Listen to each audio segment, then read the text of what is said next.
The good news for tech seems to be priced in. They've got the strong earnings, but the market wants more than that. When the market stops rewarding good news, you have to pay attention. We're still positive on tech longer term. Going long U.S. equities just outside of the mega cap tech, I think, is a great place to be. This is Bloomberg Surveillance with Jonathan Ferro, Lisa Abramowicz, and Annmarie Hordern.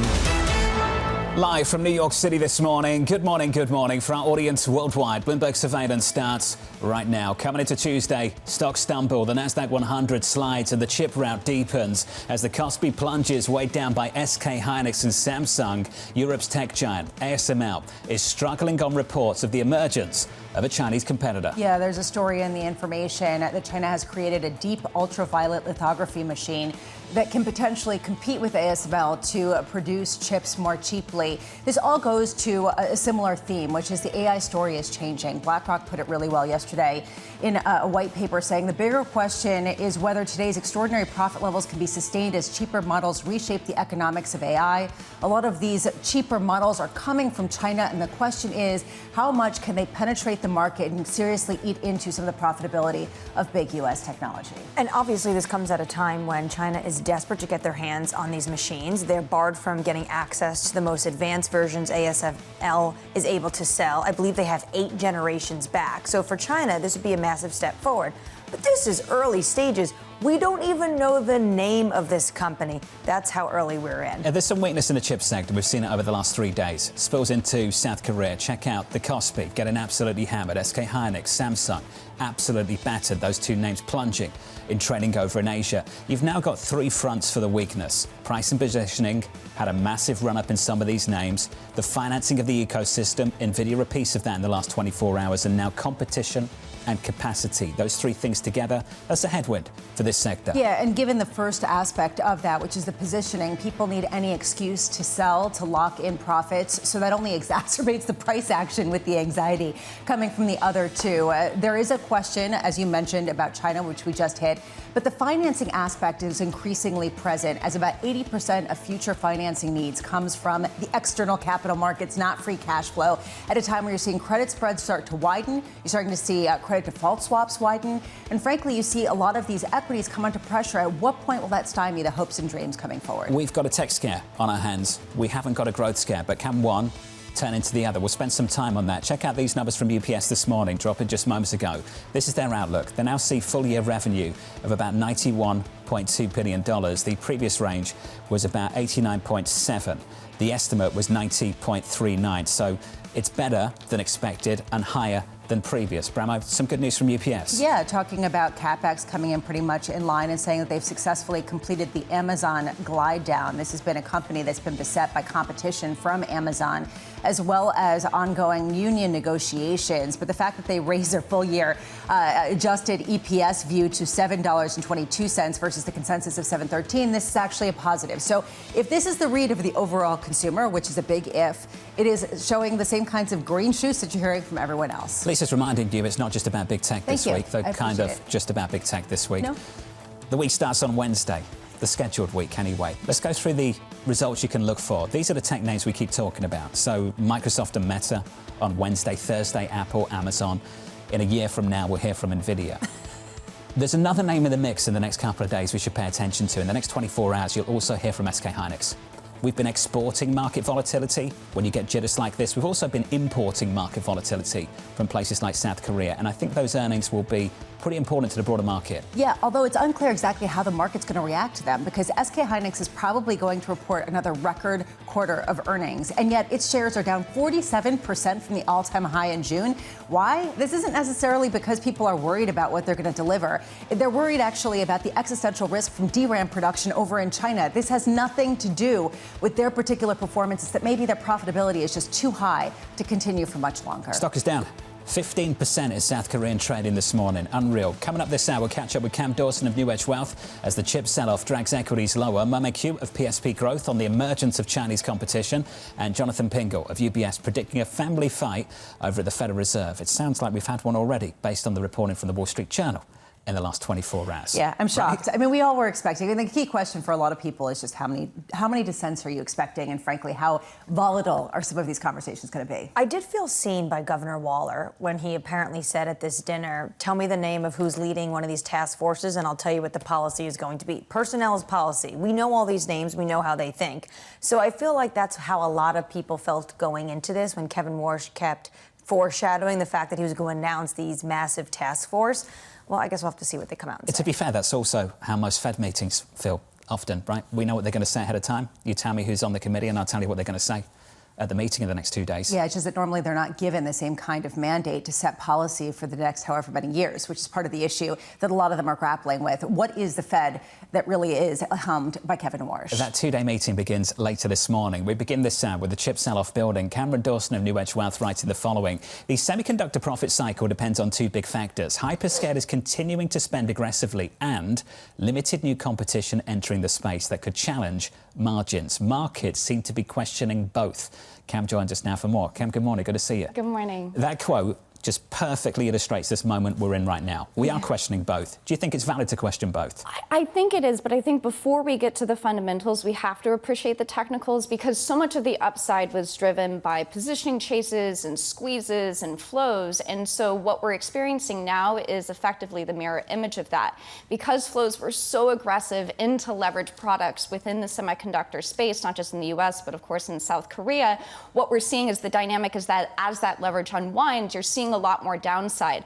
Effectively, these stocks got so overbought by the time you got to the middle of June that even though we've seen things like a 40% drawdown in something like SK Hynix, you're technically not oversold yet. So if you look at a name like Micron, yes, it's down over 20%, but it's still 40% above its 200-day moving average. You can think the same thing for the stocks overall. So it's important to remember narrative follows price. So all of these negative narratives on the fundamentals we're talking about is effectively just following the negative price action. So is this a price move looking for a narrative or is there a story here? I think it's a matter of both. I think some of the dynamic that we saw in the upside move was ignoring the fact that a lot of these capacity additions, while you're thinking about Micron itself adding capacity, SK Hynix, Samsung adding capacity, and now China adding capacity, we've all known this for the last 6 months, over a year, because we've known that there has been a capacity shortage.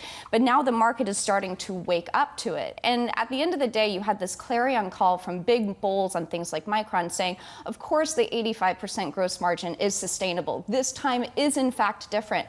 But this is still a very, very cyclical business. And so given the fact that you are going to have capacity additions over the course of the next few years, you will see downward pressure on those gross margins. The big difference or the big thing to watch is that is there any downward pressure on the revenue line? Because that's really when you start to see the deleveraging and the operating leverage of these businesses. And if you continue to see weakness within the hyperscaler names, the question that we have been asking is if the stocks continue to get pressured, will they continue to raise capex? At the same time, there's this issue of exactly whether the economics are changing and moving away from certain companies. And I'm thinking of, say, the closed models like the OpenAIs and the Anthropics that are suddenly coming under pressure from open source models that are coming out of China but are being adopted rapidly by a lot of U.S. companies. I mean, the search for cheaper models is definitely taking steam. Do you think that does fundamentally alter the tech story? Yeah, because I think the big question that you have is a scaling factor. We know that we are getting growth because of some of this CapEx investment, but effectively the growth is coming in slower than what the CapEx investment is. So you can see that by looking at free cash flow. Free cash flow for a name like Google was negative in the quarter because their CapEx is growing faster than their operating cash flow. You go to 2027, that's going to be the case for all of the hyperscalers. And so you're going to have a world where CapEx grows faster than operating cash flow. You're not seeing it show up in the operating fundamentals yet. And this is in a world where we're still thinking that we're going to be at the leading edge, and those are going to be the areas, those leading edge models are going to be the areas that drive growth. If you have competition, then you could still be in a world where CapEx continues to grow faster than operating cash flow, not just in 27, but potentially in 28. That, of course, would come into ahead with where consensus is, simply because consensus is expecting a big acceleration in operating cash flow in 28. Have chip stocks and hyperscalers sold off enough to make them attractive to you? On a technical basis, no. I think that if you're looking at oversold indicators for something like the semiconductor area, certainly you're not at that level of a total wash and flush out yet. For the hyperscalers, you're now trading at a valuation that is as low as it was back at Liberation Day, valuations that are as low as it was back in the lows in 2022 for certain names. Meta, for example, has undercut those lows. You can also look at ETF flows. Mag 7 ETF flows have been very aggressive outwards over the course of the last month or so. So there's probably some opportunity there to step in. The challenge that we have is that we know these businesses are fundamentally changing. They were monopolies that had very high return on invested capital because they didn't have to spend a lot of money to make money. These are now competitive businesses that are having to spend a lot of money to make money, which means that ROICs are going lower. So we think structurally valuations will go lower as well. It's why Meta and Microsoft to some extent are in a bear market. You alluded to it earlier in the conversation. I don't want to bury it. It's important. Do you think they respond to what their stocks are doing? Do you think the stock moves shape their approach to CapEx? Well, in a way, they kind of have to. Because if free cash flow is negative, that means that you have to rely on outside funding to meet your CapEx goals. But now that outside funding is getting more expensive. If your equity price is down, your incremental equity raises will be more dilutive. If your credit spreads are up, your incremental debt raises will be more expensive. So they cannot ignore the markets. And if you're a name like Microsoft, who's seen its valuation fall by 45% since October, at what point do you say, hey, maybe this is being perceived as being profligate and we need to pull back on that spending? That has been a massive tailwind for this economy. So let's work through it. The year so far, rolling shocks through energy, through rates, now through tech. Does that become a growth scare at some point? Does the shake-up in tech translate into some kind of fundamental story down the road? Potentially, yes, if we see more weakness within the S&P 500. The strength of the equity market has been such an important driver of economic growth or support for economic growth in the U.S. It's allowed the consumer in many ways to deal with the fact that real income growth has been negative because of higher inflation and low wage growth. But if you continue to see pressure within equity markets, and put this into context, we're still 3.5% off highs, so this is nothing to necessarily cause a big pullback in spending. But if you were to see a deeper, more protracted route, you could effectively have a negative feedback loop where the equity market weakness translates into economic weakness. Cam, it's good to see you. Thoughtful stuff. Cam Dawson there of NewEdge Wealth on the risks ahead. That was the conversation we were having yesterday. Do the jitters in the equity market translate into something more fundamental beyond just a story of price and positioning? Troy Ludka at SMBC Nikko Securities America put out a chart that I thought was fascinating, that the household's equity ownership as a percent of net worth in the United States has risen to the highest levels going back to 1948. In other words, people are more exposed to the tech boom that we've been seeing in the equity market as a percent of their household wealth. So the wealth effect has that much more of a direct channel over how much they buy. This is why you said the airline earnings were actually an AI tech trade, because people were being able to maybe buy premium seats instead of sitting in the back of the plane because of what is going on in terms of the money people are making when it comes to the AI trade. Although to Cam's point, before we stretch this too far, we're down a tenth on the index this morning and some 3% off all-time highs on the S&P 500. The rout very much in chips within tech. Let's give you an update on news worldwide this morning with your Bloomberg brief. Let's cross over to Vonnie Quinn. Hey, Vonnie. Hey, John, good morning. President Donald Trump reiterating his claim that the U.S. should have the lowest interest rates in the world. Trump saying he knows Fed Chair Kevin Warsh wants to do the right thing, but he has to work with, quote, very political board members. The sell-off in AI stocks intensifying, driving the Kospi to its lowest level in 3 months. Asia responding to the sell-off that started yesterday after the information reported China has begun mass production of homegrown deep ultraviolet chip-making tools. Meta and BlackRock teaming up to develop a data center campus in El Paso, Texas. The joint venture will feature 1 gigawatt of compute capacity to accelerate Meta's AI models. BlackRock will hold an 80% stake and Meta the remaining 20%. And that's your Bloomberg Brief. John. Hey, Vonnie, thank you. More from Vonnie in 30 minutes' time. Up next on the programme, another push for peace with Iran. There's a chance we could make a deal. Without what we did, they wouldn't even be talking to us. And we're meeting, and, good things can happen, I guess. Up next, Stephen Kirk of the Council on Foreign Relations, live from New York City this morning. Good morning.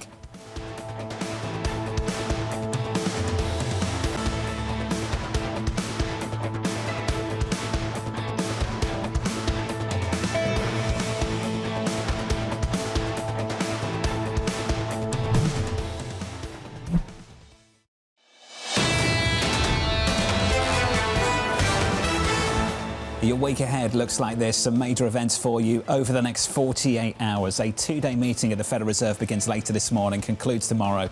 Then tech earnings season really gets into high gear. Microsoft on Wednesday alongside Meta, Thursday Apple and Amazon at some point in between in the next 24 hours.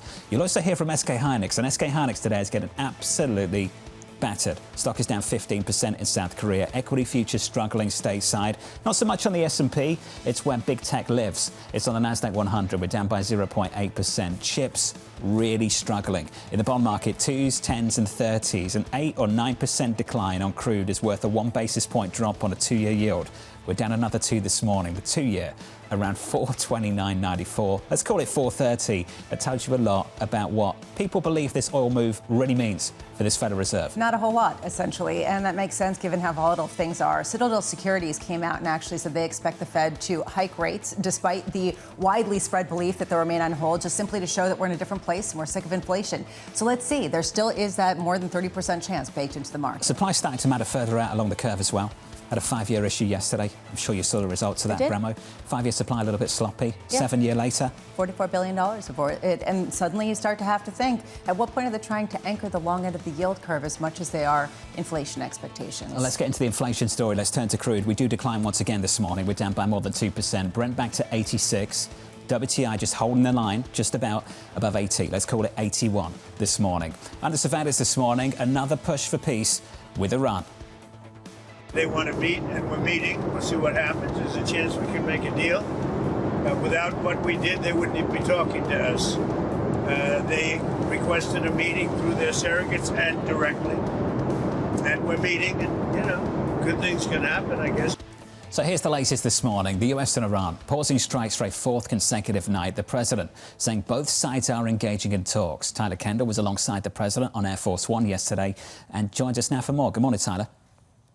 Hey, John. Good morning. Well, our reporting indicates it's Iran and Oman working toward a deal to reopen the Strait of Hormuz, which would then allow formal negotiations with the U.S. to resume over potential curbs to Iran's nuclear program. One of the proposals on the table is to reopen that so-called middle passage in the strait to traffic, though there are concerns about mines that have been placed there by Iran. Though people familiar with the matter tell us that Omani officials would like to make an announcement signaling progress in the coming days, though at this point there's no guarantee, because even with the pause in the fighting, traffic in the Strait of Hormuz remains stalled and is now dwindling in the Red Sea. President Trump told me yesterday that he's in constant contact with Saudi Arabia over the threat posed to shipping by the Houthis. And while the U.S. hasn't gotten involved yet, it stands ready to. Ship tracking data shows us now at least 8 super tankers are redirecting towards an Egyptian port to load up with crude from Saudi Arabia in a bid to avoid that more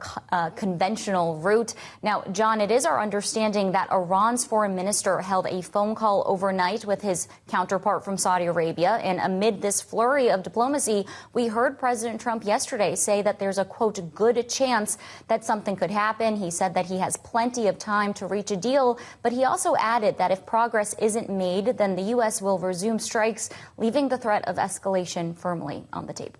Tyler Kendall with the latest in Washington. More from Tyler in about an hour from now. Let's build on this with Stephen Cook of the Council on Foreign Relations. He writes the following. The Trump administration made it clear that it was standing down because the United States does not have the weaponry to carry on. The Iranians now know that they have impunity. Stephen joins us now for more. Steve, you say in your words the Trump administration made it clear. Did they make that clear?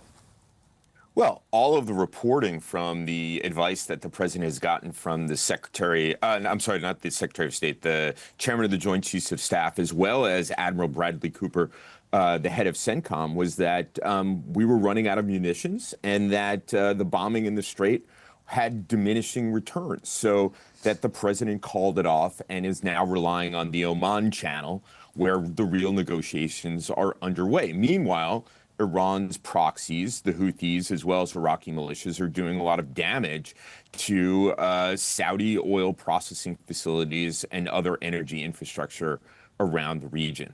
The Iranians are doing what they normally do, is that they are signaling directly to the United States and its allies and its neighbors in the region that it's willing to talk while directing its proxies to sow chaos.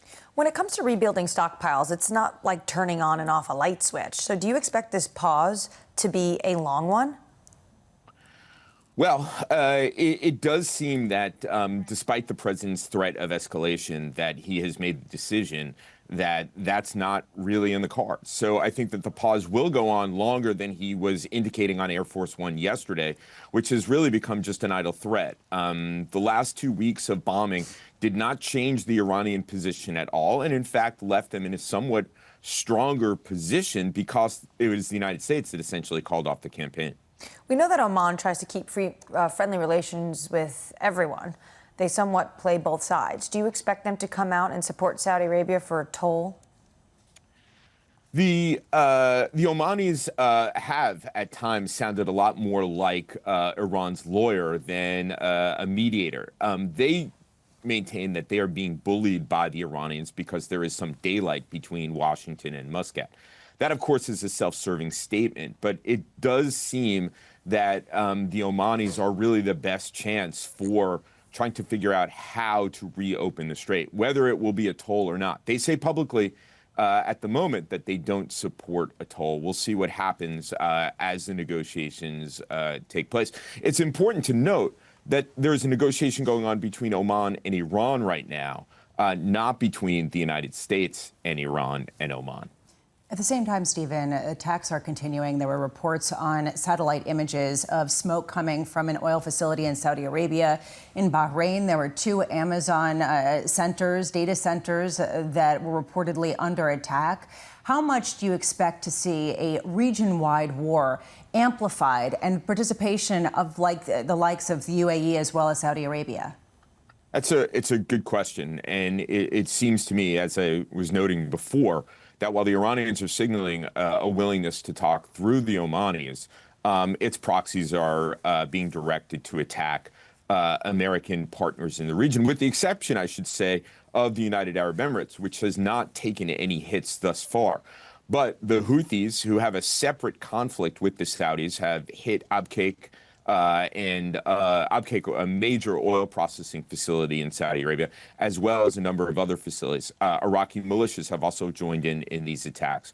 So once again, it is the Iranians talking from one aspect of this, while at the same time their proxies undermining hopes for regional security. I'm just wondering what it's going to take for some of these Middle East economies to really become, once again, a safe haven for businesses. Hilton just reported earnings and said that revenues from the Middle East and Africa declined by nearly 30% as a result of the war in the region. This was the hotspot for so many different companies to really go and do business. I mean, is that kind of over for the foreseeable future? Well, this war has raised a question about the Gulf development model, which was based on security and stability and attracting the talent of the world to these city-states, and thus attracting lots of investment. If you cannot provide security, people are not going to come and people aren't going to invest. The Emiratis have taken somewhat different course. They have invested in their relationship with the United States and Israel, while at the same time signaling to the Iranians that they want to have better relations. That seems to have shielded them during this round. It's possible that the Bahrainis and others will follow suit. But once again, the Iranians are intent on disrupting American military operations in the region. And as long as the Kuwaitis and the Bahrainis and Qataris and others have major American bases there, they're going to come under Iranian fire. Steve, it's good to see you. It always is. Thank you, sir. Stephen Cook there, the Council on Foreign Relations. In many ways, we're still in the new normal. Things haven't changed. Just rotating between strikes and talks with no durable, sustainable off-ramp for diplomacy. Which is not a new normal that anyone really wants to tolerate. And frankly, the longer it goes on, it takes on a life of its own with respect to inflation expectations and disruptions. Potentially, the opening of the Strait of Hormuz would give more leeway to the negotiations. But that middle passage they're discussing, well, they have to demine that first before vessels go through. We've got a trouble in the tech sector this morning. Equity futures decline in chip stocks. That rout deepens. We'll catch up with Momei Q of PSP Growth in just a moment on reports that China is making new advancements in the chip space.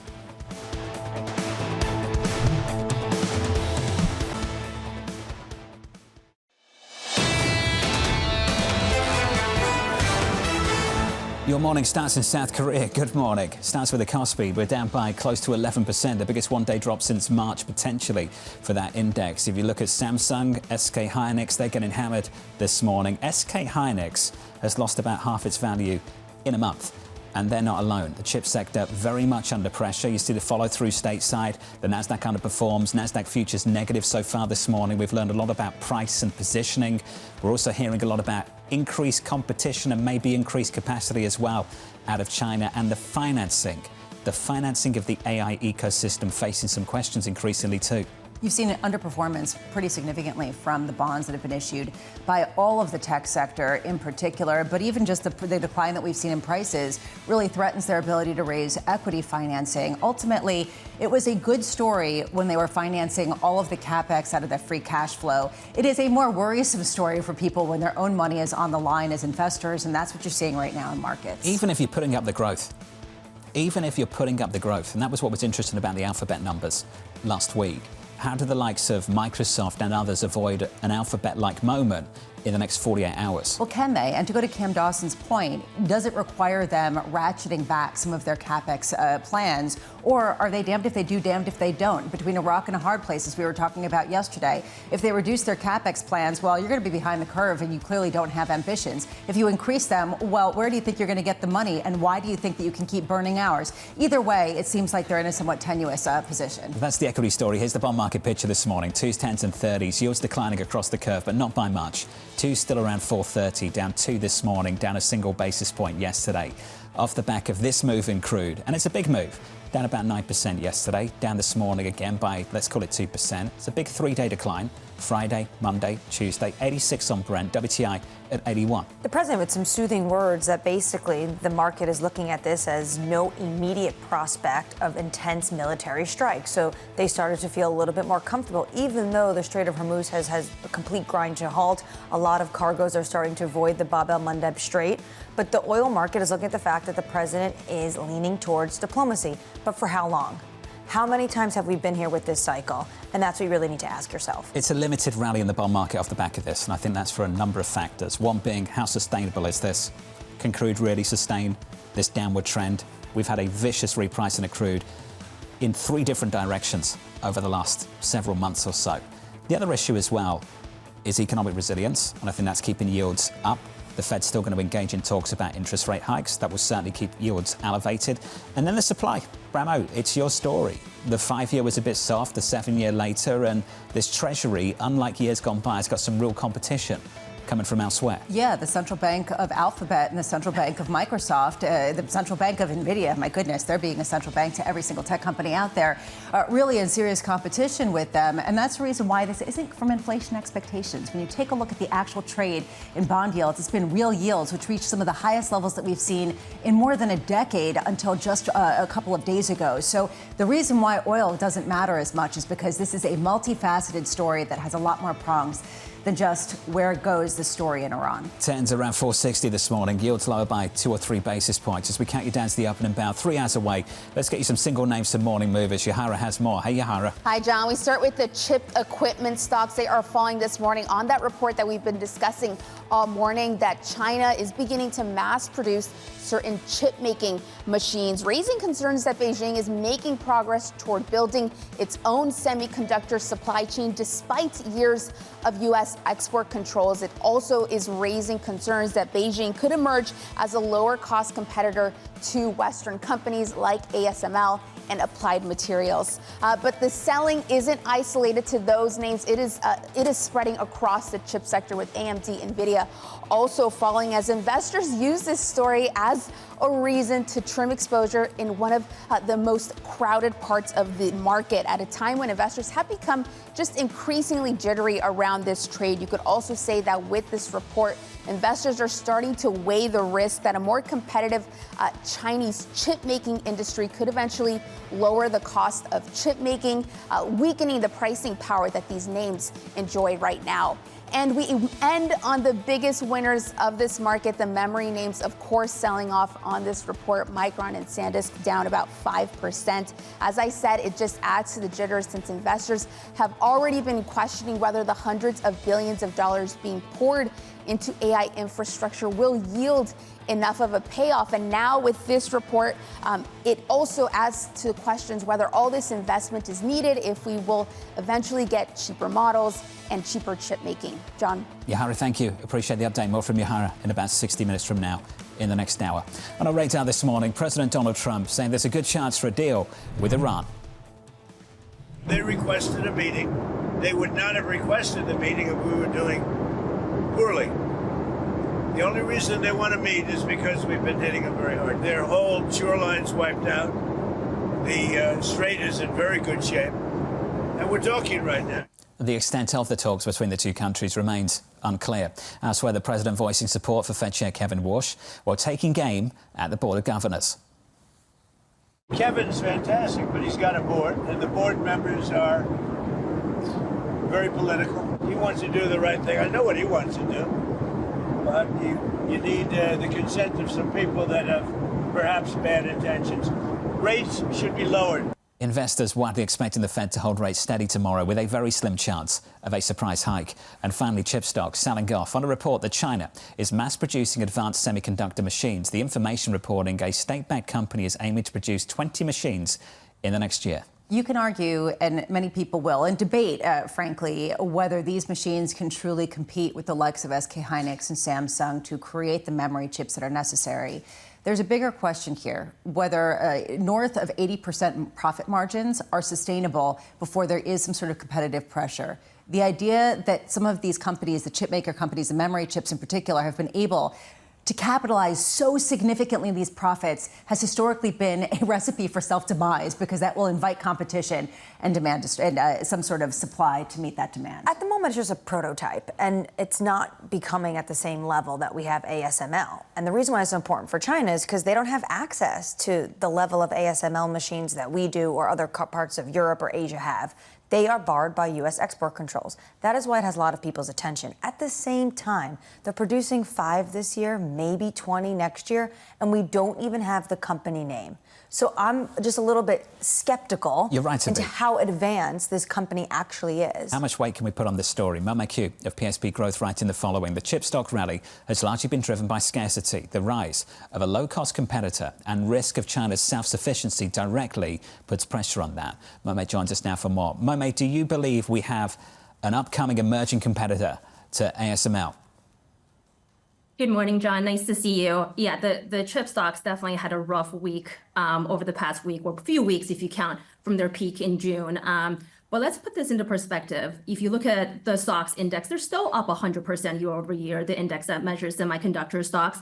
And several of the individual names are up 400, 500% year over year. I think it was on this show a few months ago that you asked me, is there any limit to their growth? Because the chip stock seems to be the bottleneck for AI, and there were no alternatives. So finally, for the first time, you're seeing the alternatives. You're seeing the pressure. First, you're seeing that from the domestic producers or competitors, where you have hyperscalers making their own custom chips. And now you're seeing it from China. So I think anything that puts a dent on the perfection of the chip stocks will cause a market reaction. But let's not forget that they're still fundamental to core fundamental AI supply chain, and I wouldn't worry too much that crisis is emerging. So how would you paint the narrative right now, Momei? Do you think that this is just some blow off top that gives it a more attractive entry point? Or do you think that this is a bigger readjustment to valuations that make more sense going forward, given the fact that there is likely to be some competitive pressures for these companies? Yeah, absolutely. I think a while ago, we were thinking the upside could almost be infinite. And obviously that is not sustainable, because to your point, when you have that kind of profit margins in such a big market, you're going to invite competition. So I do think this is a reaction from the market that, yes, competition is here. It probably won't be the last competition. And what you see is not necessarily that these are bad companies to be in, but you finally, for the first time, are seeing a cap on what the valuation on these companies could be. Do you think that we're going to see a cap on some of the CapEx ambitions from the likes of Amazon and Meta and Microsoft later this week? Doesn't look like it, right? I mean, the numbers keep going up. I think the latest numbers is the Max 7 are going to spend $800 billion on capex this year. This was revised up even from just a few weeks ago when the number was 600 or 700 billion. And I think that's why the market is starting to put pressure on the capex too. It's losing patience with the story of invest today to hopefully win tomorrow. And we're not really seeing the end in sight in terms of just how much money it takes to build the overall AI infrastructure. And the market is not reacting well to that. So I think you're going to see that storyline throughout this week as the more of the Max 7 report earnings. We also are getting another fresh dose of this concern about circular financing, with this week NVIDIA being the backstop when it comes to OpenAI and SoftBank's data center commitments. How concerned are you again about this story that seems to pop up every few months? To me, this is not a new story. It might exacerbate some of the concerns that we had before. One, that capex spend doesn't seem to be slowing down. It seems to be reaching new levels. And the other thing it does show me is adoption is still not there, right? And because the circular financing means you are paying your own customers, you're financing your own customers to drive the demand while the AI infrastructure matures. So I think there are two things maybe in two levers that can lead to a win-win equation, if you will, that could ease some of these fears. One is there's a strong focus on cost. We're hearing all the time that cost is not sustainable. So you are seeing innovations from the hyperscalers to develop their own chips. OpenAI is developing their own AI chips. Even on the earlier innovation side, you're seeing companies like Ingram, like Cell Research, doing new innovations on memory, on long horizon agents to drive the overall cost of AI infrastructure down. And then the other side is obviously if AI adoption, we're seeing AI become mainstream, is embedded in our lives, that will ease concerns. And I think on that trend, everyone's watching enterprise adoption. There's a renewed interest in physical AI and robotics because that's a tangible way that these AI innovations are being embedded in our everyday lives. So names like physical intelligence, like general intuition, skilled field, those are getting renewed interest because the market is so desperate for some form of real AI innovation in our everyday lives. A lot of vulnerabilities in the AI ecosystem at the moment. Momei, appreciate your time as always. Thanks for the update. Momei Q there of PSP Growth. Massive focus on tech, as there should be. Bramo's looking elsewhere, as she should be, because we've been talking about this, and we'll get to the jokes in a moment. But we've said repeatedly that if you look at the tech story right now, yes, there is a tech scare across several parts of the tech sector. But you look at the broader economy, it's hard to point to many companies right now who are too concerned about this economy. So Royal Caribbean Cruise Lines, which is what you're most passionate about in your life, John, came out. They beat expectations. They raised their full-year EPS forecast. Beat estimates across the board. Shares a little bit lower. They talked also about the geopolitical tensions that have been reducing certain lines, in particular in the Middle East. We heard the same thing from Hilton. So clearly not getting a good read-through in the shares. But the commentary is that booking trends for 2027 are pacing ahead of historical levels, that the environment remains strong, that their differentiated experiences for Jonathan Ferro remain very robust in their offerings, and that, they're going to go potentially to, Puglia. So I think that maybe that has something in your offing. Look, we won't make this about me. I'll avoid that. But the backdrop for these stories, totally. These stocks seems to be okay right now. There's no scare. Now, maybe there is one in the pipeline, but you don't see it this morning, which is why we keep going back to these rolling shocks through energy, through interest rates, through tech as a sector in the equity market, but not through the economy. And it explains why equal weight continues to outperform and hit an all-time high yesterday. So even though we're all focused so intensely and correctly so on big tech, because that's been a huge driver of everything, the consumer's hanging in there. And that's what these stories show. That stock is down by something like 5% of the pre-market. Let's give you an update on stories elsewhere this morning with your Bloomberg Brief. Vonnie Quinn has more. Hey, Vonnie. Hey, John, thank you. President Donald Trump preparing to meet with Israeli Prime Minister Benjamin Netanyahu at the White House today. Administration officials saying the two leaders will discuss the framework agreement they signed with Lebanon over the Israel-Hezbollah war and the expansion of the Abraham Accords. President Trump also meeting with Ukraine President Volodymyr Zelensky, who is in Washington for Senator Lindsey Graham's funeral. Zelensky saying his top priority for the meeting is securing stronger air defense and strategic cooperation as Russia intensifies its attacks. In markets, Citadel Securities expects the Fed to announce a rate hike tomorrow. The firm's head of macro strategy writing in a note, quote, a quarter-point increase would reinforce Warsh's pledge to restore price stability and show policymakers no longer rely on signaling every policy move well in advance. And that's your Bloomberg Brief. John. Evony, thank you. Thanks for the update. Up next on the programme, potential dissent in the ranks. Warsh wants to indicate that he is in control. He doesn't want to look like he's being pushed around either way. I think you would get at least one dissent. We would guess two, probably, if Warsh keeps rates on hold this week. Has Waller been throwing the bread rolls across the table at dinner? Tell me who it is. Is that what's been happening? I think that, he's got the arms for it. He certainly got the arms for it. I would not get a fight with Chris Waller. No way. No. Kevin Warsh has got my build. Stay clear from that. Just steer well clear. I will. Jonathan Pingle of UBS joins us next, live from New York City this morning. Good morning.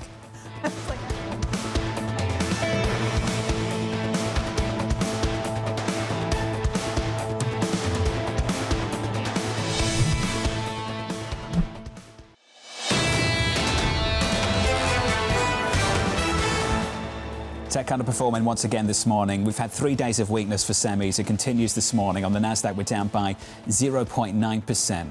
On the S&P 500, only down 0.1%. Those tech jitters preventing us from getting a nice rally off the back of this move in crude. Down yesterday, down again this morning. WTI and Brent declining by, let's call it 2%. Brent crude at 86, but a limited rally in the bond market. Yields down a single basis point at the front end of the curve yesterday, down by 2 this morning. Let's call it 430 on 2s. Let's call it 462 on 10s. This from HSBC. And Dhiran Narula saying it's more than oil prices driving long-end rates. We think this reflects a combination of fiscal concerns amid renewed headlines around budget deficits, in addition to mounting capex guidance coming from the private sector. This is clearly on their minds. How do you cap long-end yields in the Treasury market when you have real competitive pressure from the issuance from big tech? There also is a question of how do you solidify no forward guidance? This concept of a very different Fed with a renewed focus on inflation. And that's Citadel's point, and the reason why they're expecting a rate hike this week, even though a lot of people do not have that as a base case. That Fed meeting begins later this morning. Under Savannah's this morning, potential dissent in the ranks. Warsh wants to indicate that he is in control. He doesn't want to look like he's being pushed around either way. I think you would get at least one dissent. We would guess two, probably, if Warsh keeps rates on hold this week. There's an irreducible level of uncertainty here because we have no strategy, no playbook from Warsh. So here's the latest this morning. The Fed Chair Kevin Warsh heading into his second policy meeting later on today as Fed Chair. Strong labour market data and renewed pressure on inflation, injecting fresh uncertainty into tomorrow's decision. Jonathan Pingle of UBS predicting a family fight, writing, we see the FOMC on hold this week with 3 dissents as a base case, although we wouldn't be surprised to see 4. Jonathan joins us now for more. Jonathan, good morning. Thanks for having me. Is Powell one of those 4? No, I mean, that would be controversial. Yeah, it would be. He left in his last press conference pretty strongly in the sense that he would be supportive of the chair. So I'm assuming, and actually one of the reasons I think this rate decision really is Kevin Warsh's decision to make is in part because you've got a certain amount of division on the committee, but I do think Powell would go wherever Warsh goes, and probably Philip Jefferson, which sort of makes Warsh himself deciding the swing votes on the committee. So where are the dissents coming from?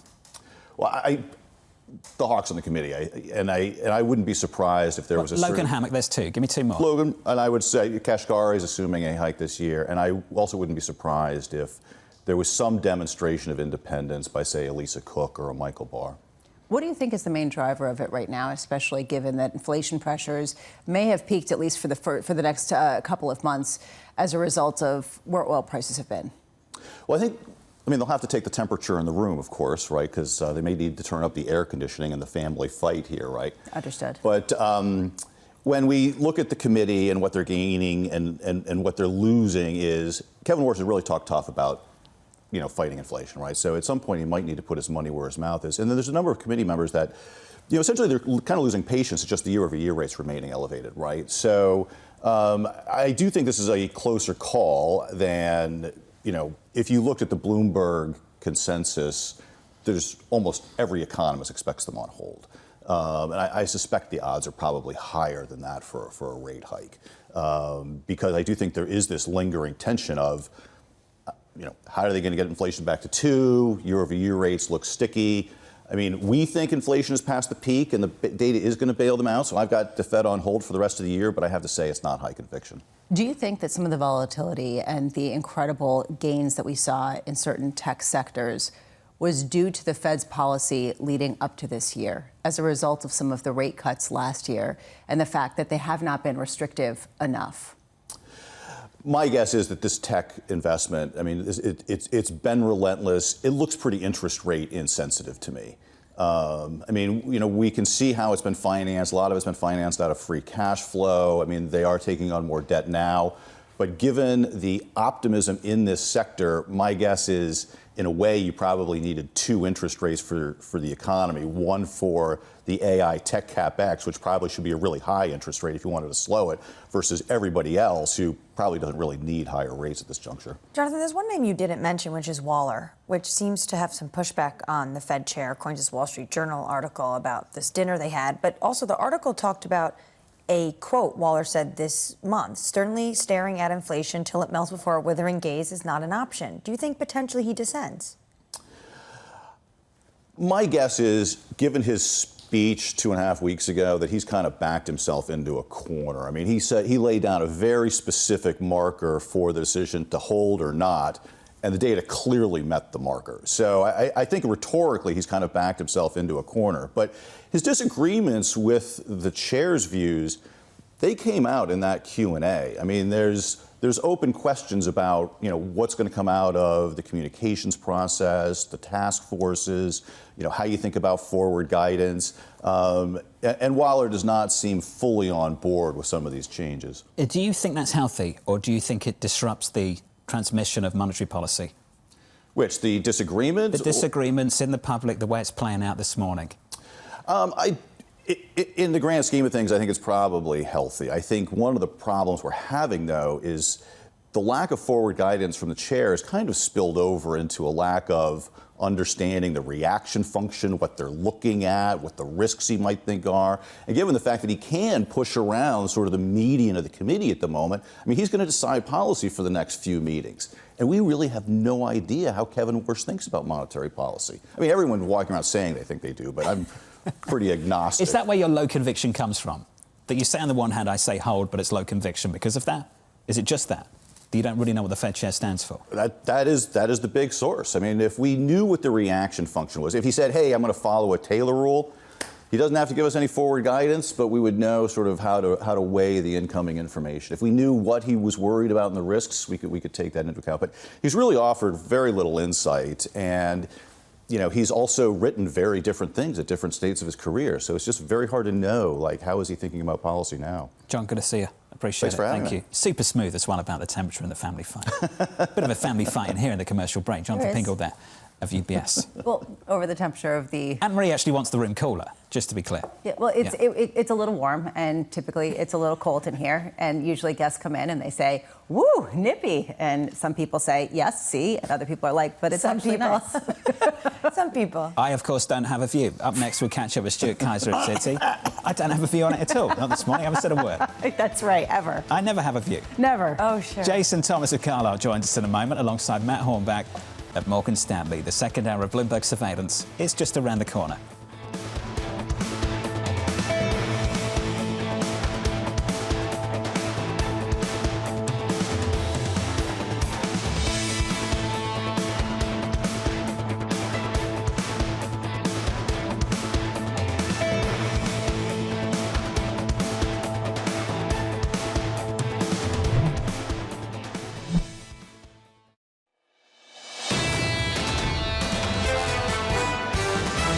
This really is a live meeting. I think it's tough to tell what they're going to do. We have no strategy, no playbook from Warsh. That's what makes it all the more confusing, because there's no forward guidance. It's live, but I don't expect that they will make a change. This clear divide between the hawkish and more dovish members is likely to result in policy simply remaining steady. This is Bloomberg Surveillance with Jonathan Ferro, Lisa Abramowicz, and Annmarie Hordern.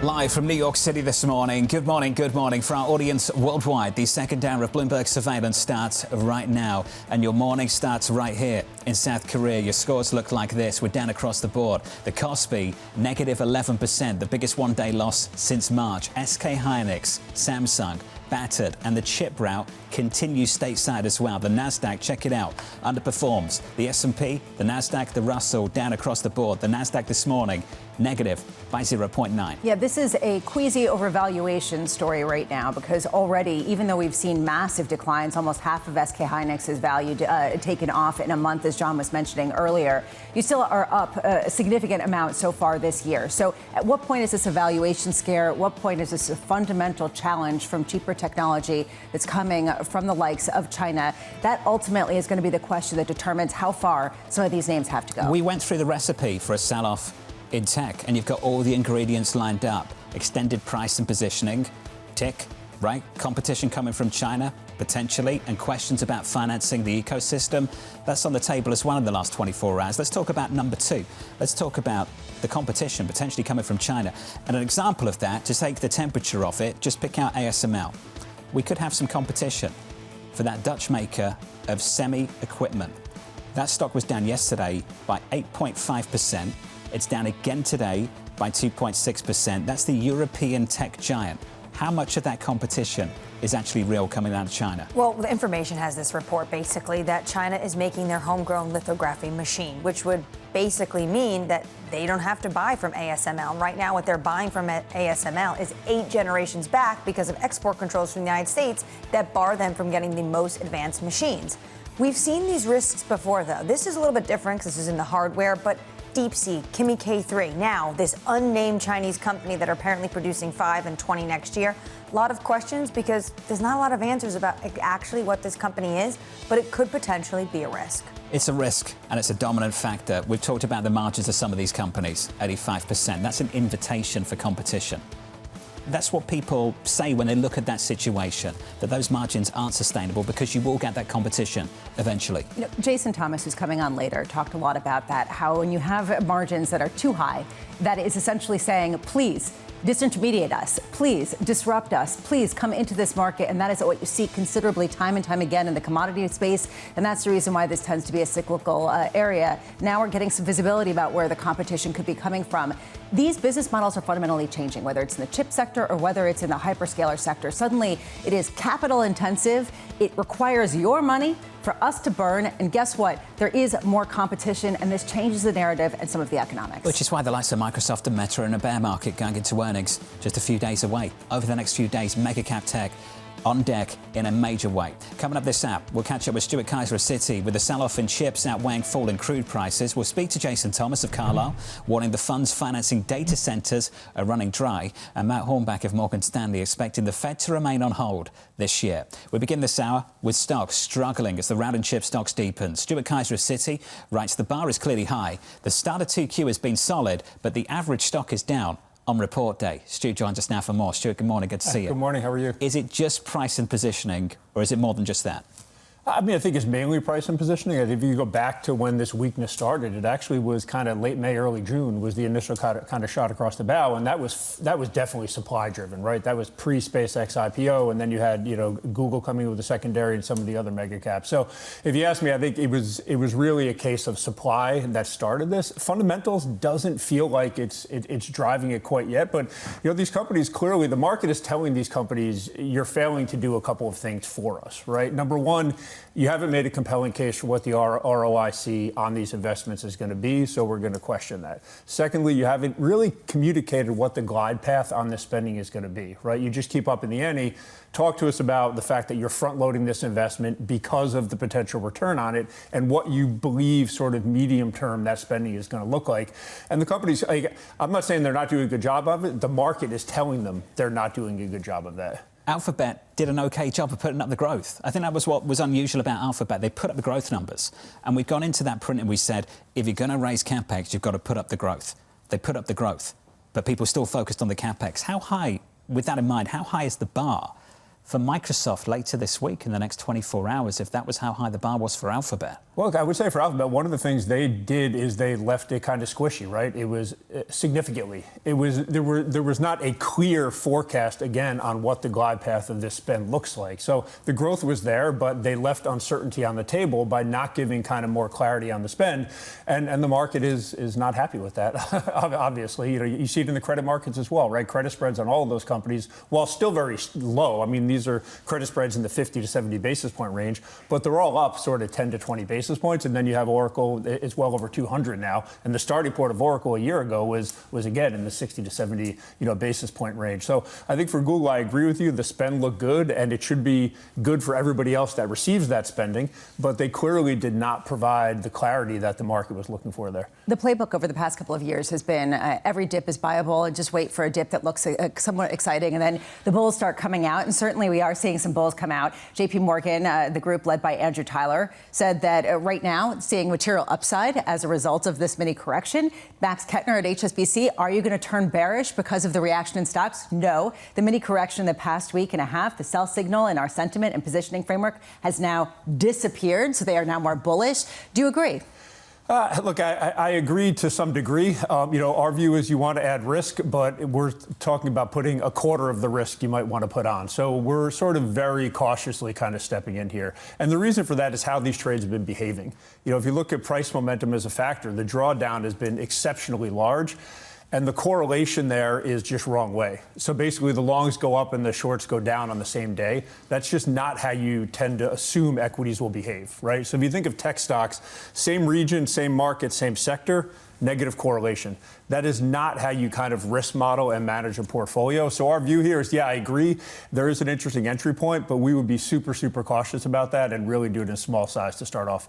There was this theme that the tech sector was rate insensitive and some of their borrowing would come regardless of where the bond backdrop was.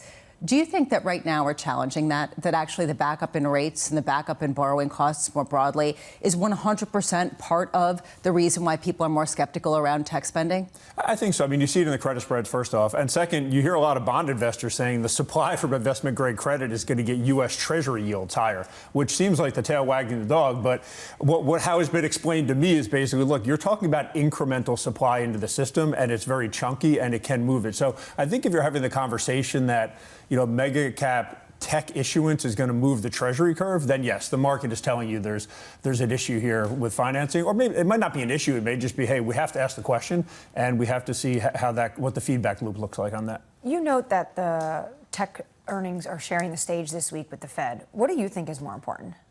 Tech earnings, I think, is more important at this point. The Fed is, I don't want to call it a wild card, but there is more, the lack of consensus on what the Fed is going to do is exceptionally, exceptionally high right now. So I think that matters. But big picture, even Chair Warsh has mentioned that the degree of AI spending could impact Fed policy. So even they'll acknowledge that kind of rush of spending is going to impact them, unless the Fed does something, unexpected, i.e. hikes rates. I would expect that the mega cap tech earnings to be a little bit more market moving. Stu, you're going to stick with us. I'm happy to say Stuart Kaiser there of Citi. He's going to talk more about the Federal Reserve in just a moment. The next couple of days, the Fed's on deck.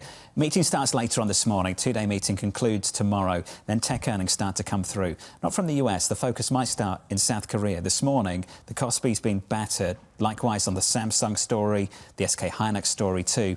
SK Hynix earnings will be top of mind for a lot of investors going into the next few days. Do they matter? I mean, ultimately, if they come out and they report unbelievable margins, let's say they've got 90% margins, which is almost unthinkable, right? Let's say they talk about the leeway going forward, the customer demand just absolutely through the roof. Does that stave off the declines that we've seen over the past month since June, 47% decline? Does that encourage people to come back when it's a levered trade that seems to be hinged to who knows what? I mean, this is a very difficult trade to get right, even if you understand the fundamental story. We've seen the movie a few times. Intel, great numbers. Stock sold off. So the same with Samsung. Fantastic numbers. Stock didn't rally. You could see the same thing with SK Hynix. I think we've already learned the lesson about price and positioning. What's new to me, and that's what I'm looking for, what's new the last 24 hours, that people have started to question the fundamental story just a little bit more. Now, I don't know whether that's a market move looking for a narrative or if that's actually a new story to get your hands around. Some competition coming from China, some questions about financing. I think everyone agrees with you. They aren't sure how to weight these things, whether it's fundamental or whether this is just something where everyone's looking for an excuse to sell. And ultimately, the Chinese story is not going away. It hasn't gone away. We keep getting this peppered in. At the same time, Kimi K3 has seen massive kind of exponential types of adoption as companies look for cheaper ways to model. That's not the semiconductor area. Still, it is notable to see some of the technology taking off. The Nasdaq this morning is negative by 1%. Let's get you an update on news worldwide this morning with your Bloomberg brief. Vonnie Quinn has more. Hey, Vonnie. Hey, John, thank you. France and Spain planning economic aid for the areas hit by massive wildfires. Spain's Prime Minister saying the affected areas will be declared emergency zones, opening the door to financial aid. In France, President Emmanuel Macron saying the government will do everything it can to support displaced people and businesses. UPS shares rising in the pre-market. The company reporting better than expected second quarter earnings as it shifts to higher margin package deliveries. UPS also raising its full year revenue forecast. The FAA proposing inspections of several Boeing 737 aircraft seats operated by U.S. carriers. The regulator saying some seats may not have been properly installed, risking injuries during turbulence or an emergency landing. Boeing is set to report earnings this morning. And that is your Bloomberg brief. John. Vonnie, thank you. The hits keep coming for that company, don't they? For Boeing? Right. Well, you know, how much is it true that every time there's any problem, it's like there was a lot of turbulence on my plane from Cleveland to New York City, and so people are going to blame the seatbelt. I mean, how much is it awareness? Is that the voice of someone who complains? Like, what is that accent? Is that just a generic accent of someone who complains about their seat on a flight? Where does that come from? Where have you found that accent? In my drawer. Okay. All right. I can move on. No problem. Up next on the program, the president calling for cuts. Kevin's fantastic, but he's got a board, and the board members are very political. Rates should be lowered. We should have the lowest interest rate in the world. Bloomberg's Tyler Kendall joins us next, and we'll have more from Stuart Kaiser of Citi. Live from New York City this morning. Good morning.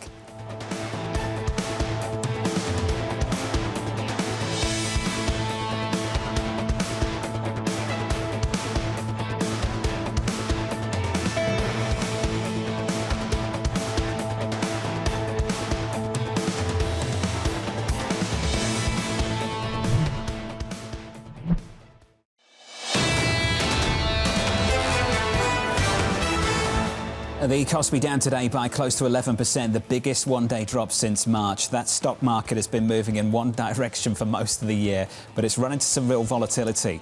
On SK Hynix, we've cut that stock in half, losing half of its value in a little more than a month. The stock is down again 16% today, down by close to 15 on Samsung. Here's the follow-through. It's negative for the Nasdaq. We're down on the Nasdaq 100. That's where your underperformance is. A few days of weakness for semis. It continues. We're down by 1% on the Nasdaq 100. Concerns about price and positioning, concerns about competition and capacity, concerns about the financing of the broader ecosystem. This came from Cam Dawson of NewEdge, speaking to us earlier on this morning. The semiconductor profit cycle depends on two big factors: hyperscalers continuing to spend aggressively and limited new competition entering the space that could challenge margins. Markets seem to be questioning both of these factors. That's the challenge this morning. You see it on the financing side of things. You're seeing this potentially coming from China, and you can see this in terms of the one sole winner, the ballast in the tech trade, which has been Apple. Initially, that was pilloried for this idea that they were not spending enough on artificial intelligence. They were falling behind, and suddenly now they're the golden child because they're not doing this kind of mass spend that you're seeing everywhere else. And so you could see this sort of bifurcation as people clearly get nervous about both of those things. That weakness now looks like a strength going into earnings season this week. Let's turn to the bond market as well. 2s, 10s and 30s. Yields declining just a little bit. And I stress just a little bit because we've had quite a big move in crude in the last 24 hours, and that move continues this morning. 2s are down by 2 basis points, down a single basis point yesterday. We're around 430 this morning on 2s. 10s down 3 basis points to around 462. Yields have repriced higher, a heck of a lot higher since this war started. Crude's much higher too over the same time period, but growth expectations have held in there. Unemployment's close to 4%, and resilience for the broader economy is still key. Now, I know we sound like a broken record, but we keep stressing this point because it's important. When we talk about the scare in tech, when we talk about the shock in energy and the repricing in rates, we're still not there yet, talking about a broader growth scare. And Bramo, to your point, because you raised the importance of earnings outside of the tech names, I think you see that in most of the earnings so far this morning. It's been beat, beat, beat. We got first, of course, UPS. Then we got Coca-Cola. We got Royal Caribbean. We've gotten reports coming from PayPal. All of them beating expectations. CapEx plans going up. So you start to look at this and you say, okay, well, is this just the CapEx coming from big tech that somehow is filtering into these companies? Is it productivity that's filtering into these companies? Or is it the consumer that just keeps on spending? Are they spending because of the wealth effect, or are they spending because they just feel good and things are kind of humming along? These are the questions the Fed needs to dissect and understand. And to me, I'm looking at this and I see a resilient economy that continues to grow despite concerns about oil prices. Full fat, full sugar Coke Let's economy. go. Yeah. Let's go float on a boat and drink Coke. Okay. You just come up with that one too. You're having Float on quite a a boat. moment. Have you had some Coke this morning? The sugar-free soda. No, I have not. I've had coffee and water, okay? Okay. Fully caffeinated, without a doubt. Coca-Cola up by 3.6%. Let's talk about this economy and the prospect for hikes. Under surveillance this morning, the president calling for cuts. Kevin's fantastic, but he's got a board, and the board members are very political. He wants to do the right thing. I know what he wants to do, but you need the consent of some people that have perhaps bad intentions. Rates should be lowered. We should have the lowest interest rate in the world. So here's the latest this morning. The president still confusing rates and credit. The president renewing pressure on the Federal Reserve ahead of tomorrow's interest rate decision. The president taking aim at the committee surrounding Fed Chair Kevin Warsh. Bloomberg's Tyler Kendall joining us after travelling with the president on Air Force One yesterday. Tyler, welcome back. What is the latest in this big debate down in Washington? Well, John, at this point, President Trump appears to be giving Fed Chair Kevin Warsh his support, as the White House has given him some time to get his feet under him. Though, as you heard, President Trump appeared to question the motives of some of those members on the FOMC. Though, of course, we've heard from the more hawkish members that they are focused on the economic fundamentals and concerns that inflation has been over their 2% target for 5 years. Because as officials head into their policy meeting, they're confronted with a resurgence in price pressures as the conflict in Iran continues. And while President Trump said yesterday that there's a, quote, good chance something will happen to ease the tensions in the Middle East, we saw nearly 2 weeks of consecutive strikes, and the threat of escalation still hasn't been taken off the table. Then, of course, the other thread that we've been following and that you've been discussing is this robust investment in artificial intelligence, with few signs of slowing down. And in fact, the White House has encouraged it. John, yesterday I asked President Trump directly about competition when it comes to China on this. He said that the U.S. is leading AI development around the world and that he would like to keep it that way. Tyler Kendall with the latest in Washington. Tyler, on the Federal Reserve and a whole lot more. Let's talk about this Federal Reserve. This in the Wall Street Journal this morning. Lots of people talking about this piece from Nick Timmeros. The headline, Kevin Warsh wanted a good family fight at the Fed. He's getting one. On the evening of June 15th, after the first day of his first policy meeting as Federal Reserve Chairman, Kevin Warsh sat down to dinner with the 18 officials who set interest rates alongside him. Governor Chris Waller, a former economics professor with a reputation for saying what others won't, put Warsh on the spot, according to several people familiar with the dinner. What's the point of all this, he asked. Tell me who you're putting on these groups, he said, and I'll tell you what they'll say. There were no brilliant ideas out there that everyone had somehow missed. This is very interesting because basically you have Governor Waller saying what everyone has been almost saying and whispering, whether it's on Wall Street or in Washington, D.C. What is the point of these task force? It does feel like for some individuals it is a punt for Kevin Warsh. And when you know the personnel running them, you can pretty much understand what the policy is going to be, especially given the names that are running these task force and their breadth of work in the industry for years and decades. Stuart Kaiser of Citi still alongside us. Stu, with all of that in mind, the family fight volume 2 may be on the table in the next 24 hours. I don't know. What do you expect the outcome of this Federal Reserve meeting to be?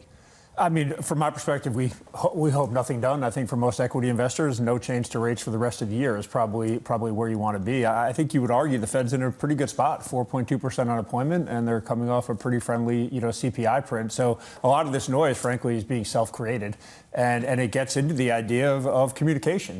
Chair Warsh does not want to communicate, or so he says. The problem is he's got a board that loves to communicate. And if he's saying nothing and they're saying everything, it puts him kind of on the back foot in terms of managing market expectations, et cetera. So, look, to me, the data justifies them kind of staying on hold. I'm not an economist, obviously. Sure. You know, Andrew Hohenhorst at Citi is going to make that call. But from an equity perspective, the data that would get them to hike or the data that would get them to cut is probably not equity friendly. So we'd be pretty happy just kind of staying where we are. So to be clear here, you'd be a seller on hikes. Yeah, and the market would be as well, right? I mean, you're pricing call it a 30% chance. Because they're not the good kind of hikes. Because we've talked to you about this in the past, that the economy's doing well and the interest rates are going up. That's not a bad thing, because it speaks to a better backdrop. Is this moment different? Look, I think you're if they were hiking because, I don't know, you were seeing, you know, really large productivity growth or very large wage growth, for instance, maybe you'd argue that that was a good hike. But here it would seem like they would be arguing that the inflation risks are growing in the background and that they want to kind of nip that in the bud ahead of time. You know, honestly, I think the narrative for most clients is they're talking hawkish so they don't have to hike, i.e. they're trying to manage that expectation to avoid actually having to do a hike.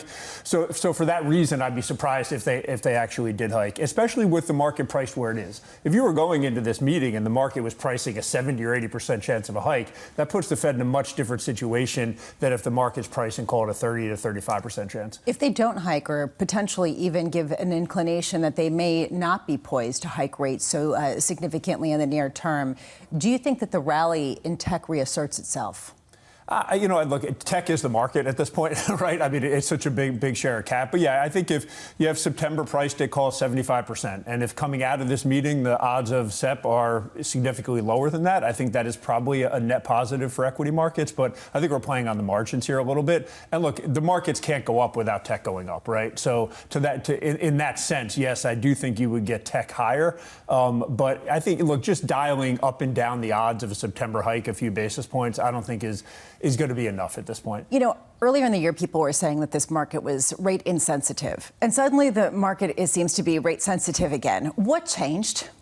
Not too much, other than the issuance. I think the issuance change. The part of the rates curve that we're actually more concerned about is way out there at the 30-year point. And what's changed there is you've had global 30-year yield significantly higher, and you have people talking about, AI not being deflationary, AI actually being inflationary. So that may be sort of the one thing that's kind of changed in the background is the macro view on AI was this is going to be major productivity gain, margins go higher, but I get a lot of layoffs. That's sort of evolved into something that's more like the tokens have gotten expensive, the layoffs are delayed, and this is going to be inflationary rather than deflationary, at least chronologically in order. And look, if you think it's going to be near-term inflationary, and I think you might argue the Fed has very little ability to influence CapEx spending from the Mag 7, that means you have a little bit more of an inflationary impulse coming in, and that should get yields a bit higher. Stu, it's good to see you. Yeah, Thank you, buddy. Stuart, Kaiser of Citi. Good final point there, the long end of the curve. At times it's felt untethered. For much of the last several decades, it's been anchored by a bunch of things. Now it's anchors away. Germany's spending, they were known for fiscal discipline. Japan was known for deflation, they're now known for inflation. They've got no idea what to do about it. They might have to hike interest rates. I think the Japanese officials themselves are confused right now, and that confusion is spilling out in public too. Then in the US, the biggest companies on the planet, based here in America, used to buy themselves, and now they issue equity, now they issue debt. All of those things coming together, putting pressure on the price of capital. You know, there was a time, and there were decades, when people couldn't get incentivized to spend money, to have actual CapEx plans. Suddenly, everyone wants to spend. This is what industrial revolutions look like, and it is a sea change from where we were in the financialization, where suddenly you just park your money in the market, hope for gains, and put it back into the market. It is a new era. That's the competition for capital right now. Up next, we'll talk about it with Jason Thomas of Carlyle, warning the funds financing data centers are running dry. Plus, Yahira, how's your morning movers? Chinese competition fears rattling the chip trade.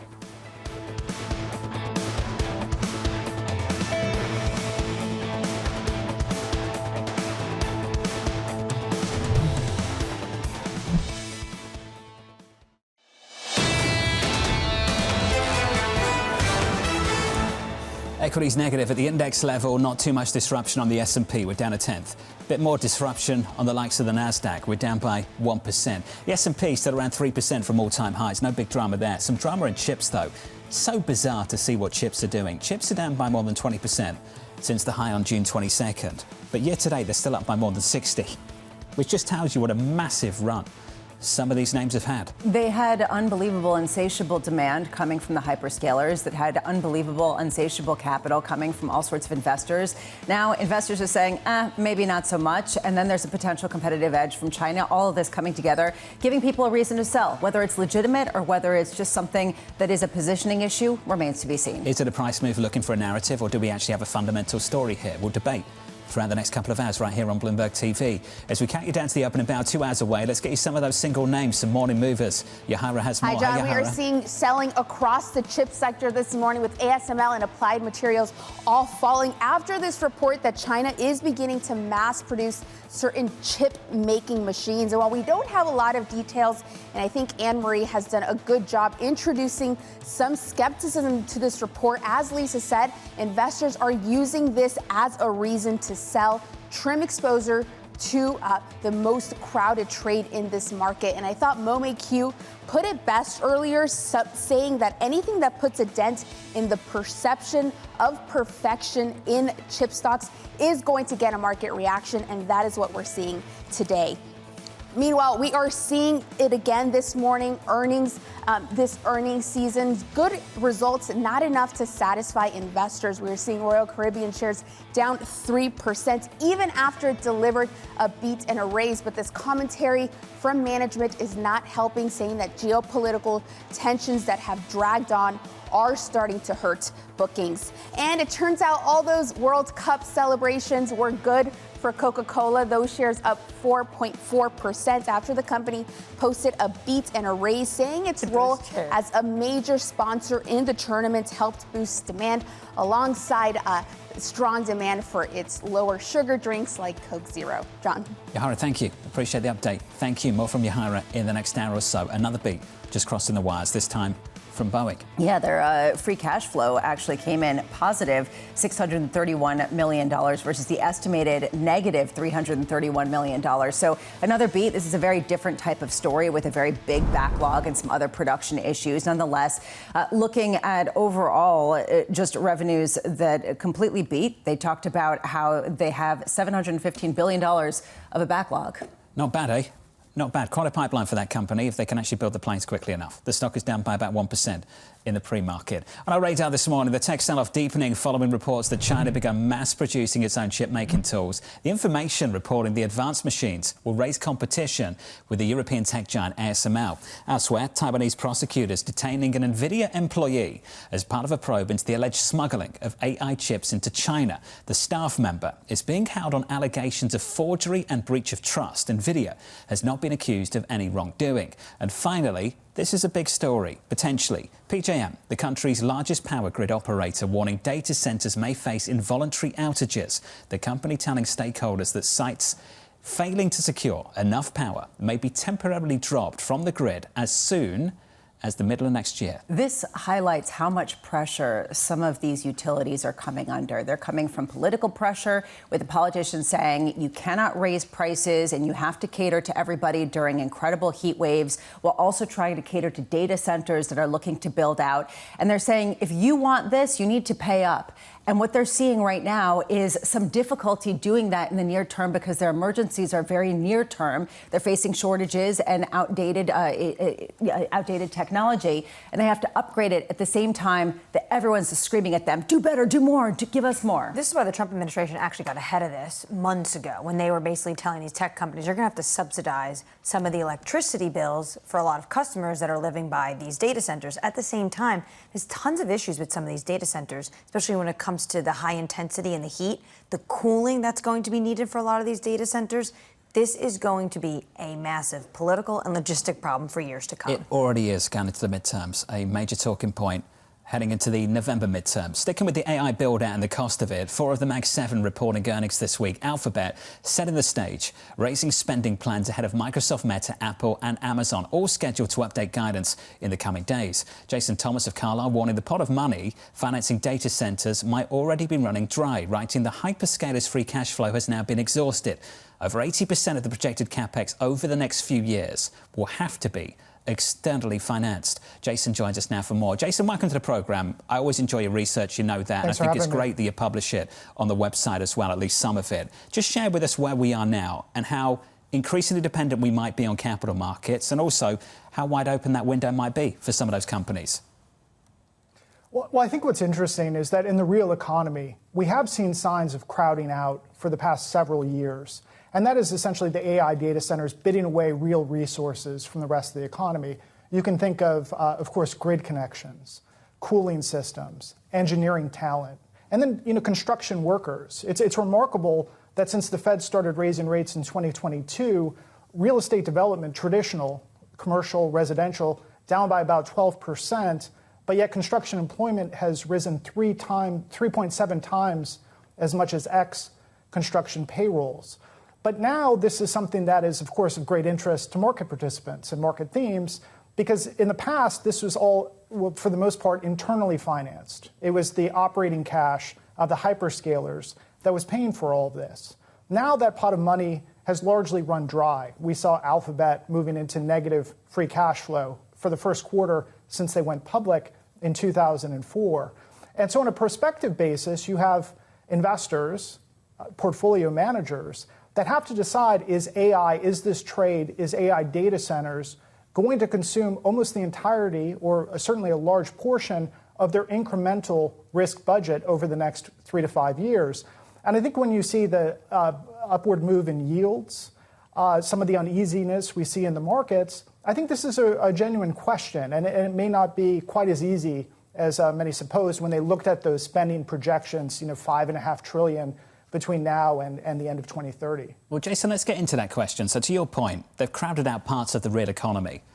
Markets in America, as you know, very deep, very liquid. Do they have the potential to also crowd out capital markets too? And you touched on maybe the pushback that started to emerge just on the margin. How vulnerable do you think parts of capital markets are to the issuance we might see, the capital demands of these companies?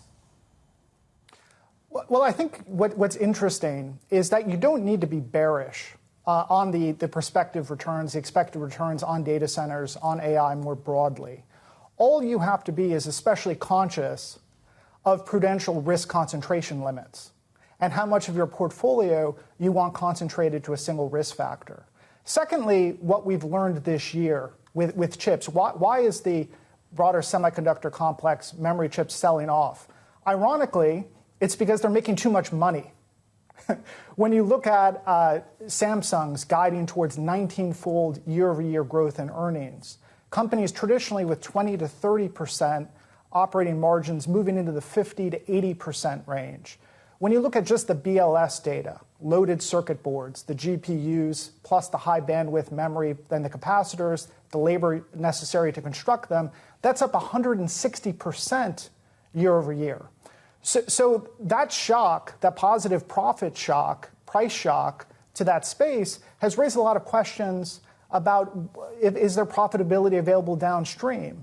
Can the infrastructure layer, the hyperscalers, neoclouds, recover those costs in compute rental rates? Can then the frontier labs and the models that are renting that compute actually pass on those costs? And I think that this is much more complicated because people, instead of thinking in terms of an AI trade, are a lot more focused on the links in the value chain and accounting identities and how excess profitability in one space actually makes the world much more complicated downstream from that.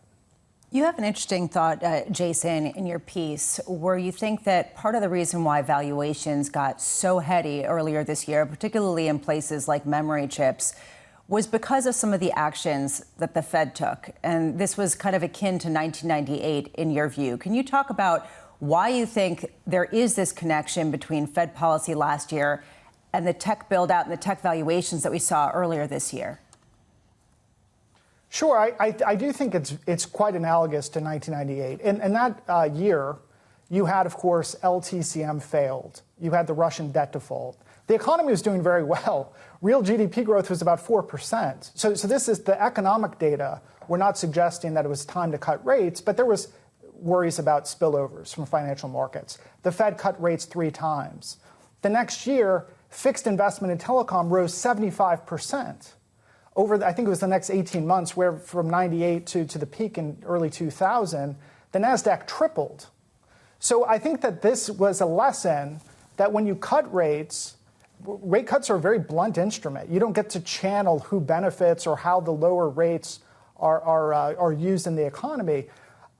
When you're cutting into a concentrated capex boom, you're bringing coal to Newcastle. You're taking what is already probably above trend fixed investment growth, capital accumulation, and causing it to go vertical. And that really is quite similar to what we saw in the first 6 months of 2026, following the 3 rate cuts last year, where compute investment in the United States went vertical. You know, the growth as a share of GDP was 63% between September of 2025 and what we expect to be the results through June 30, 2026. So I think that is, when you're in the midst of something like this, these sorts of capex booms only come around once every 25 years. This could be something that we haven't seen in roughly 100 years. Maybe the last time we saw capital accumulation on this scale was electrification in the 1920s. When you're in that kind of environment, you have to be a bit more conservative about the rate cuts. And I think that the discussion today, and I certainly don't expect a rate hike tomorrow, but I think the discussion is not really about hiking rates. It's about whether they should take back those cuts that happened last year. I am wondering, though, Jason, just to kind of bring together the point you were making about correlations and looking for uncorrelated assets, can you put this genie back in the bottle, or has everything been reduced to an AI trade? That if you do get some sort of reversal of some of the high valuations, you also take away a lot of the strength in the economy that has supported a lot of other themes as well? Well, I think that the issue today when it comes to rates is really that, you know, we've been too focused on technocratic details. You know, right now people are talking about how there's going to be revisions to PCE. And you know, it's that kind of discussion. But what we've learned over the past year is that if the central bank won't deliver price stability, voters will take matters into their own hands. There's been a 27% cumulative increase in the price level since 2021. Many politicians are, of course, campaigning on an affordability theme. And that affordability theme, in many ways, is suggesting that this increase in prices is a market failure. And they're recommending very aggressive public intervention into markets. And so I think that rather than look at revisions and like, oh, you know, don't worry that your grocery bill is up 30% because there's going to be downward revisions to financial services and legal services and the new PC report, so everything's fine. Instead of taking that approach, I think that the Fed should more clearly communicate that ultimately they are accountable to voters. We spent so much time talking about Fed independence, you know, the independence from political influence on their decision making. But I think we should probably spend more time thinking in terms of accountability. And voters have been upset about excess inflation, cumulative increases in the price level very consistently for a long, long time. And so I think, again, it's not just this genie back in the bottle. I don't suspect, you know, I think this has got a momentum of its own and it's going to play itself out. I don't think rate hikes would do anything to undermine that. But the rate hikes would send a very important signal that the Fed is, again, ultimately accountable to voters and that they take their price stability mandate very seriously. Jason, do you think that it could potentially also cap longer-term yields in a way that it hasn't been able to do so over the past few months? Well, I do think the upward move in yields partly reflects the experience. When you look at TIPS yields, you know, 2.4% at 10 years, almost 3% 30 years, a lot of that, I think, reflects the beating that TIPS investors took in 2022 to 2023, losses of 20, 30% in some cases. TIPS provide a hedge against inflation. They do not provide a hedge in the increase in real rates necessary to actually stabilize inflation. And so I think that the real term premium, what we've seen increase over the past few months, is something that ultimately could come down if you have a signal from the Fed that they're going to be more serious about their price stability mandate. And of course, when you think about where financial markets are tight today, if there's any evidence of that anywhere, it is, of course, in mortgage finance. And because we have 96% of outstanding mortgages in the United States that are long-term fixed rate, it is the 10-year that is the key reference rate there.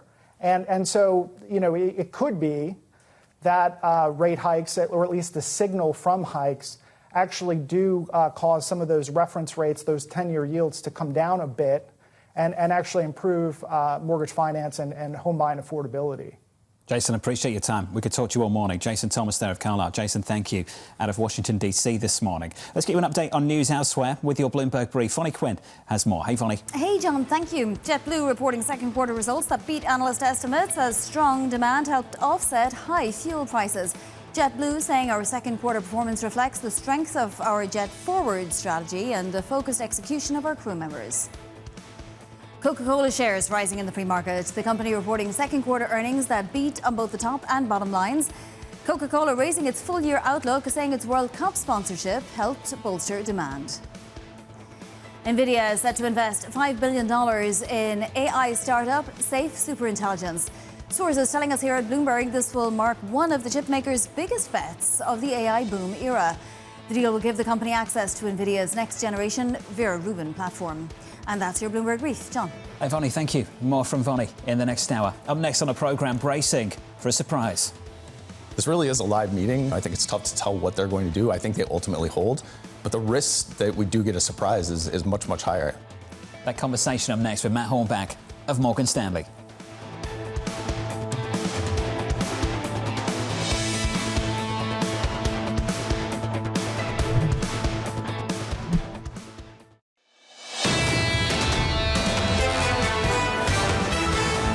The Fed's two-day meeting begins later on this morning. Under surveillance this morning, bracing for a surprise. This really is a live meeting. I think it's tough to tell what they're going to do. I think they ultimately hold. But the risk that we do get a surprise is much, much higher. Even if they do hold as we're expecting, the market can maintain this kind of upward slope of Fed pricing. We just keep pushing it out. So here's the latest this morning. The Fed's two-day meeting kicking off later on today. Markets widely expecting the central bank to hold rates steady, but a surprise hike by Fed Chair Kevin Warsh is not completely off the table. Matt Hornbach of Morgan Stanley writing, we expect the Fed to stay on hold. That said, inflation has to perform in the coming months, or the Fed will switch to hikes later this year. Matt joins us now for more. Matt, good morning. Good morning. How much dissent are you expecting tomorrow afternoon? Well, it's interesting. I mean, we are expecting a couple of dissents coming out of the committee. But I do think that you could make the case that there may not be any dissents, actually, John. Because in the end, if we look at what has happened since the June FOMC meeting, where there were no dissents, the data has been better. The inflation data has been better. The labor market data has been somewhat disappointing relative to the trend that we had seen in March, April, and May. And so if they weren't willing to dissent in June, why all of a sudden the change of heart? I mean, crude oil prices are roughly where they were going into the June meeting. They're obviously a lot lower than they were 3 months ago. What's the rationale to dissent? You can make the argument that there will be no dissents tomorrow. Beth Hammack, Cleveland Fed president, making a statement on LinkedIn, going into the quiet period, which was interesting timing, making the statement, the suggestion that companies in her district are telling her that prices are too high, and perhaps ultimately this Fed should do something about it. What was your reaction to that piece? I think people have thought prices were too high for 20 years, John. The real question is, have the increase in prices that we've seen over the past 5 years fed into inflation expectations such that people continue to expect inflation to be running very, very hot for a very, very long time to come? There's not a lot of evidence to suggest that that's the case. And when you look at markets, just look at 5-year forward, 5-year break-even inflation rates, right? The Fed publishes this measure. It's on the Bloomberg terminal. It's been very stable since the Fed hiked rates in 2022. Where is the need for the Fed to get inflation fighting credibility? It already has.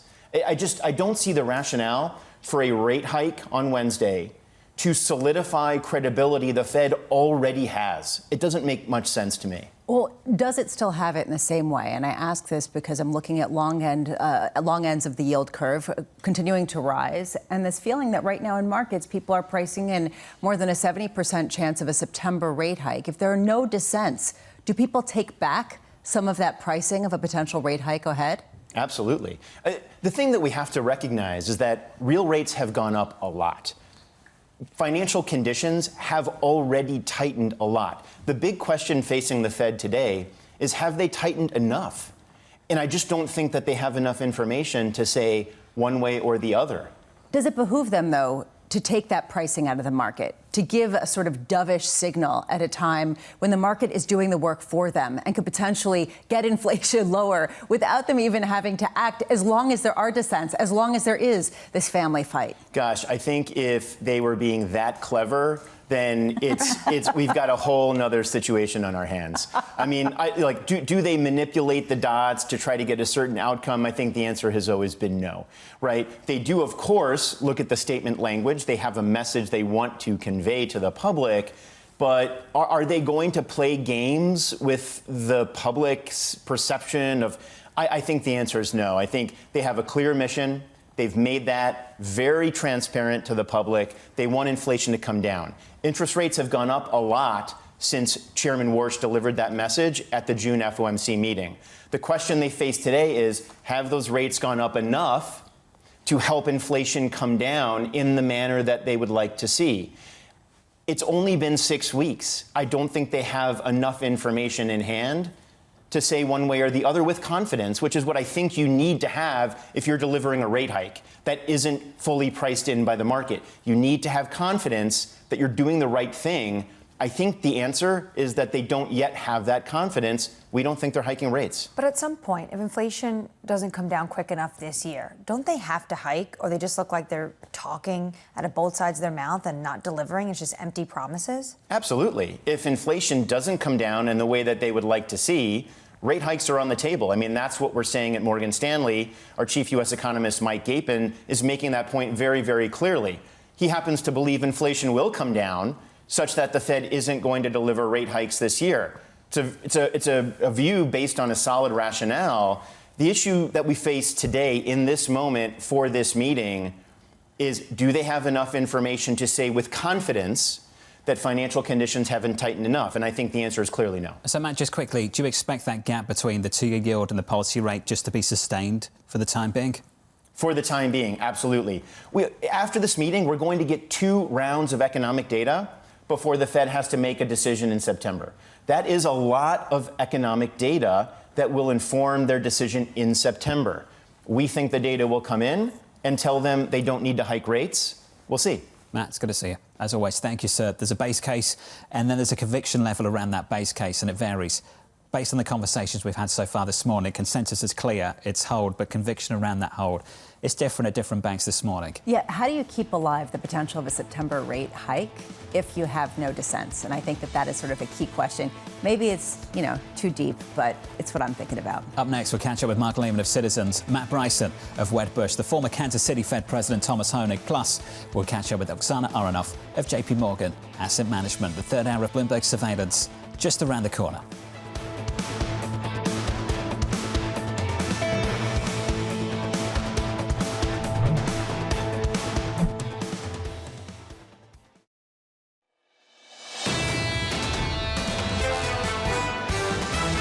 The good news for tech seems to be priced in. They've got the strong earnings, but the market wants more than that. When the market stops rewarding good news, you have to pay attention. We're still positive on tech longer term. Going long U.S. equities just outside of the mega cap tech, I think, is a great place to be. This is Bloomberg Surveillance with Jonathan Ferro, Lisa Abramowicz, and Annmarie Hordern. Live from New York City this morning. Good morning, good morning. For our audience worldwide, the third hour of Bloomberg Surveillance starts right now, and your scores look like this, from South Korea to the US. Over in Asia, down across the board in South Korea, the Kospi negative by close to 11%, the worst day of losses we've seen since March. On SK Hynix, down by 16. That stock cut in half over the last month and change. In the US, equity futures shaping up as follows, just about positive on the S&P 500. The clear and evident weakness, the epicenter for it is in tech, it's in semis. The Nasdaq 100 this morning is negative by 0.8. The MSCI World Semiconductor Index has fallen 13% so far this month. That is potentially the worst performance since 2022. Not exactly the momentum type losses we're seeing that track back far further. But it is up 33% on the year. And it kind of goes to your argument here, which is ultimately this is just taking some of the chips off the table, sorry for the pun, after a pretty robust year. Question is, how far have we gone and how much more is there to fall potentially, as you do have a couple of threats coming down the pike? Right. How sustainable is this? And when it comes to the threats, we've seen this movie before coming out of China. We know that they want to obviously ramp up what's going on in AI, but this one is interesting because this is going down to the hardware, which would be able to make some of those very advanced chips. When it comes to ASML, basically they're trying to copy and paste. China is working on a very outdated version of ASML. The information says that they have a homegrown version. We don't know a name. Potentially they're trying for 5 this year. I'm just a little skeptical because there's just not enough information. But of course, you have to treat this potentially as a credible threat. You're right to be skeptical, but it's enough, sufficient to spook a market that's run up so much, particularly for the chip names over the last year or so. Need to turn to the bond market as well. Check it out. 2s at the moment, down 2 basis points. 10s down 2 as well. Some more issuance coming later on today from the 7-year, I believe. The 5-year a little bit softer than anticipated, weaker than expected yesterday. The 2-year this morning down 2 basis points to 430. 10s around 463. Yields still elevated, even with the decline in crude over the last 3 days or so, heading into this Fed meeting that starts later on this morning. Yeah, the $44 billion of 7-year notes will be an interesting test of market demand at a time where CapEx concerns are increasingly competing with government issuance. And this goes to the question that we're seeing in tech names. Suddenly, when everyone wants money, people who have the money to give want a bigger premium for it. And at what point will that cap some of the ambitions that we're seeing, not only from big tech, but also from governments around the world? This is going to be the angst that Fed officials have to deal with. It's not just about this question about oil prices, this question about inflation. It's a question about capital and exactly how you reduce prices and what is the appropriate level at a time of incredible growth in CapEx. And capital markets, to some extent, are pushing back. Concessions for primary offerings are a little bit bigger. Spreads in the secondary market are a little bit wider. I don't think it's dramatic. We're still sub 300 on high yield spreads, but it's moving in a direction where things are getting a little bit more discerning. Almost every single tech issuance so far this year has underperformed. And now you have tech names that have an investment grade ratings that are trading like high yield bonds. It raises a question about how long that can go on before that crimps some of the CapEx plans of these companies. Your week ahead looks like this. Later on this morning, then 2-day meeting begins. Federal Reserve meeting concludes tomorrow, and then the tech earnings bonanza kicks off. We get Microsoft Wednesday alongside Meta, Thursday Apple and Amazon, and in South Korea we'll hear from SK Hynix as well. And when you hear from SK Hynix, what the previews are talking about is they are going to do incredibly well. But what we've seen in the past few reports from some of these chip companies is that you can surpass the bar, but you can still be penalized when it comes to the market reaction. That bar is ever so high for this company going into it. Seen it with Intel, seen it with Samsung, seen it with so many other names as well. That for the chip sector, even for the likes of Alphabet, for the hyperscalers, you can put up good numbers, but you need to do so much more than just that for this market right now. What can they do? I think increasingly that should be the question. What can they do to get a good reaction in markets? Because ultimately, if you crimp CapEx, that potentially is crimping ambitions. If you deliver incredible earnings, it hasn't been enough. Is there anything that they can do to bring investors back? Nasdaq futures negative by 0.75%. Coming up this hour, Mark Lehmann of Citizens will join us with tech stocks facing a fresh wave of volatility. Matt Bryson of Wedbush will join us too with chips selling off on rising global competition. Plus, we'll catch up with the former Kansas City Fed President Thomas Hoenig on how the Fed can avoid hiking rates. We begin this hour with stocks holding steady and tech sliding on financing fears and reports that China is producing its own semi-machines. Mark Lehmann of Citizens writing, this is a classic worry for the markets. We saw it over the years in all aspects of tech. The risk is high. The results rarely bear out the extreme fear. Mark joins us now for more. Mark, good morning. Good to see you. You like the upbeat view on everything because you spend too much time around these guys. Then you come to New York and we bring you back down to earth. Shall I go through the long list of fears right now? Competition from China, right? That's one. Financing concerns are another. Price and positioning, that's one more. Would you put weight on any of those things this morning? Well, I think they're all valid. I think every investor is thinking about that. That's why I've seen the huge gyrations in the stocks. And the year-to-date numbers, despite the last month, are still quite good, especially for the semiconductor stocks. But I do think when you have this kind of explosion in terms of supply and does demand stay as high as we expected, you're going to have this kind of volatility. And I do not expect that to abate even after this week's big spate of earnings coming Well, let's up. try and talk about fundamentals. When we saw the kind of margins we saw at the likes of Micron, some people did push back and say that's not sustainable because capitalism will do its thing and competition will come. Are we seeing that competition arrive? Or is it just too complex to come up with the kind of competition you need anytime soon? I'd say both. I've been around a long time. I remember when Micron was a $100 million company, and we talked about these incredible waves of demand and supply that they get, and this goes back to the early 90s.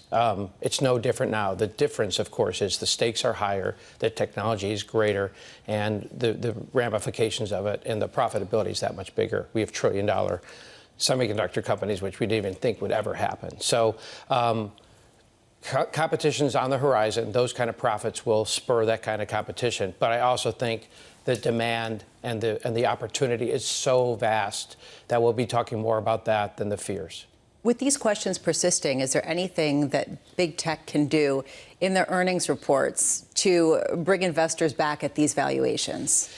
I'm not sure, Lisa. I think these earnings kind of speak for themselves. I think they're going to be very good. I think they're going to have nice outlooks for most of the companies. But what they're going to talk about takes years, and what kind of profitability that they're drumming up is going to take a long time to come to fruition. That's why Apple is outperforming lately, because they're kind of slow and steady and doing kind of the tortoise thing where a lot of these other companies are the hares.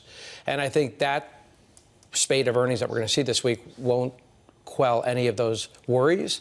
I just think the long-term outlook is so good that you're going to have these kind of yin and yangs for so long because this opportunity is so vast. You're also seeing it in other parts of the market, right? You're seeing these other companies beat earnings quietly, if you will, because they're not as exciting, Coca-Cola and others today. And they're using the kind of data center, they're using the data centers and the AI to power their earnings, and we're not even talking about that. Well, some people are. Morgan Stanley's Mike Wilson has been talking about how you are going to see margin expansion at non-tech related companies because of AI adoption.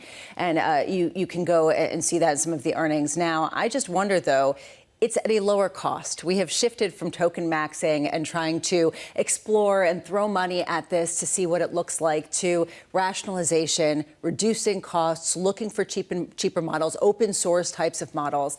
How does that change the calculus and, frankly, the mood where you are in San Francisco?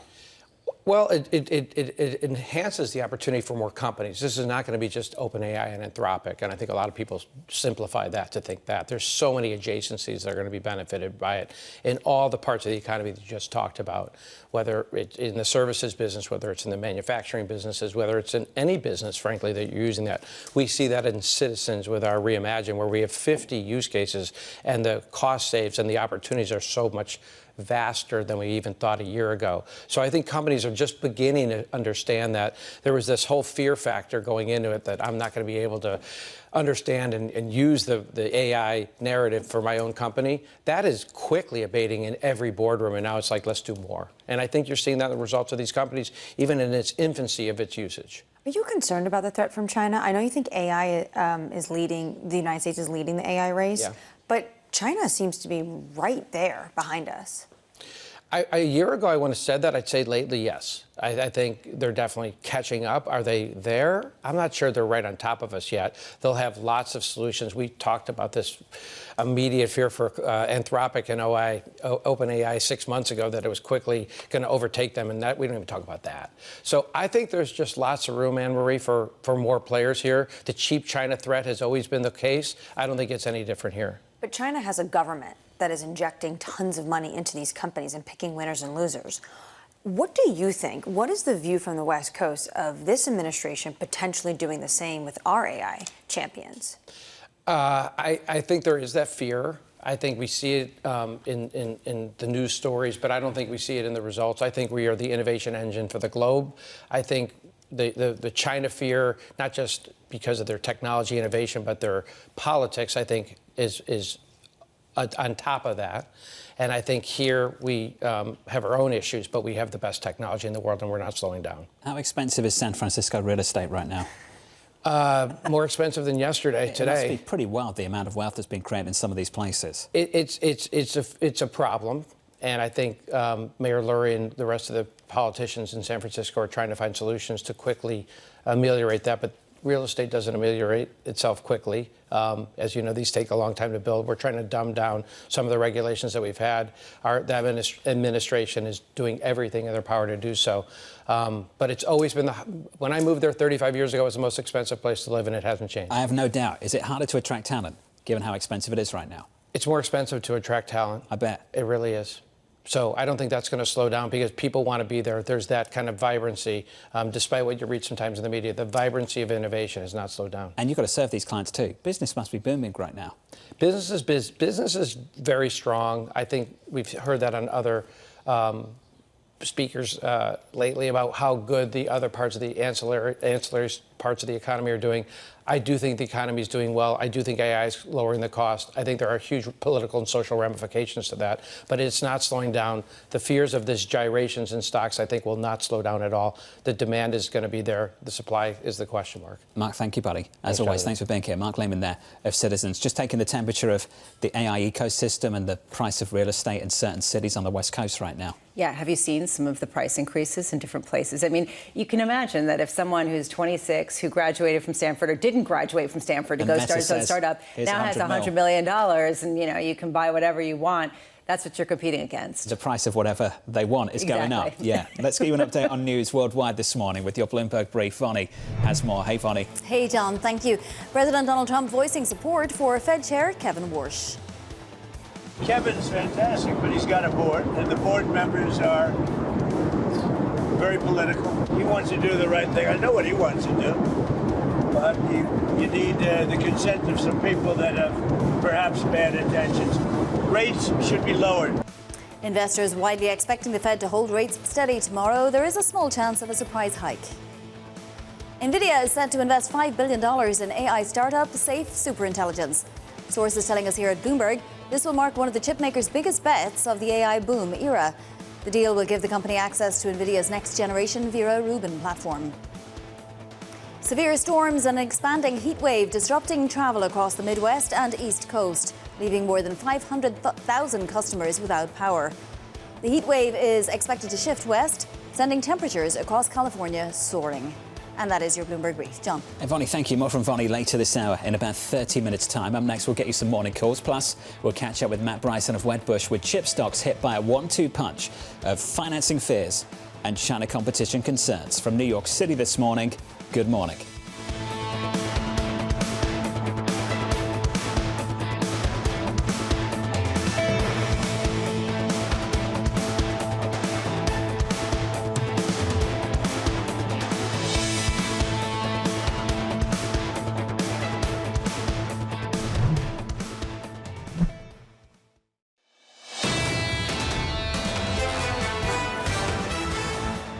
Anything that puts a dent on the perfection of the chip stocks will cause a market reaction. A while ago, we were thinking the upside could almost be infinite, and obviously that is not sustainable. It's losing patience with the story of invest today to hopefully win tomorrow, and we're not really seeing the end in sight.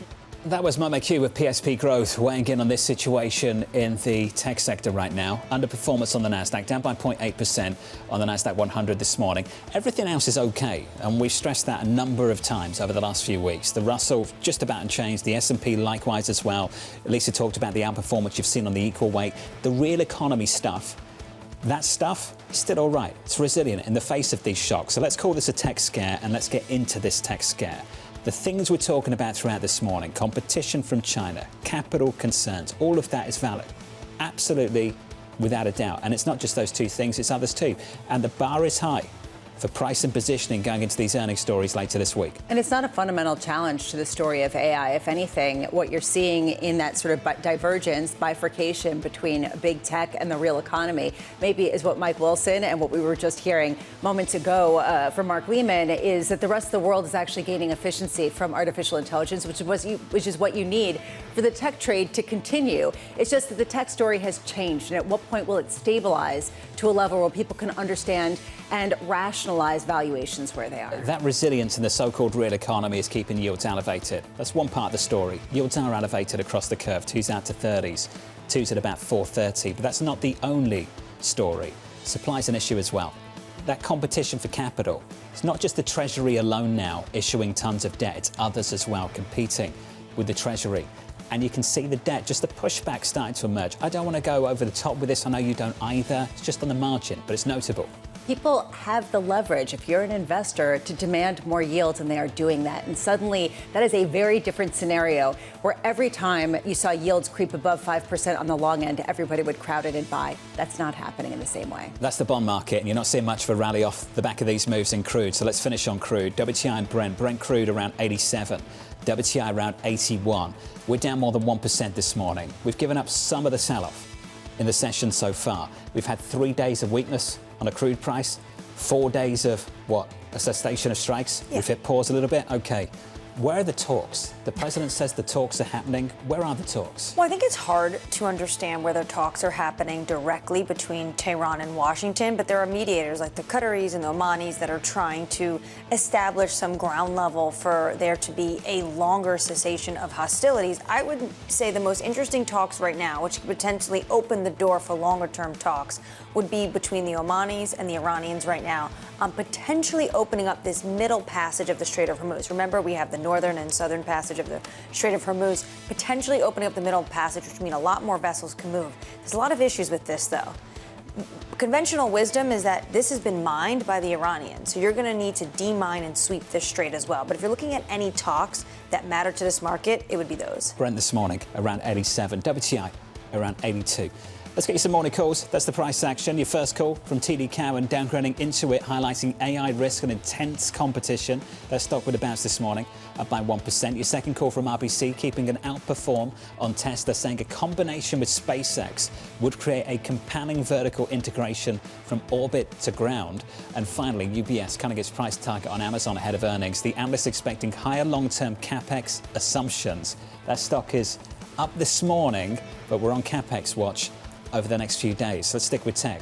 Microsoft, Meta, Apple, Amazon all reporting in the days ahead, delivering another test for the so-called AI trade. Matt Bryson of Wedbush writing the hyperscalers and cloud service providers are best positioned to understand the likely payouts from their AI investments. I'd rather be on their side versus fading their view.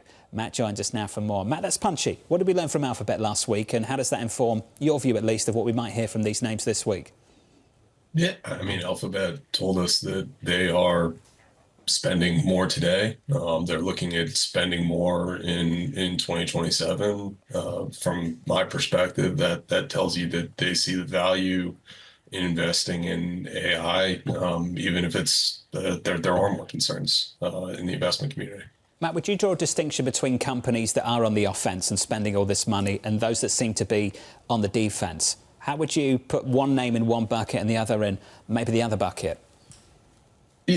So it feels like the companies that have had large investments in data centers, so the AWSs, the Googles of the world, that they're the ones who are willing to spend. And you look at like an Apple, we've all seen the reports about how they've struggled a bit to get their own AI chips up and running.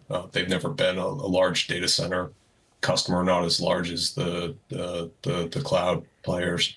And so I think it's more that the ones who are investing, they were just already there. So going forward, do you think that right now hyperscalers pose the greatest opportunity for people, and that semis potentially have gone too far because they potentially are more cyclical? Or where is the trade at this point?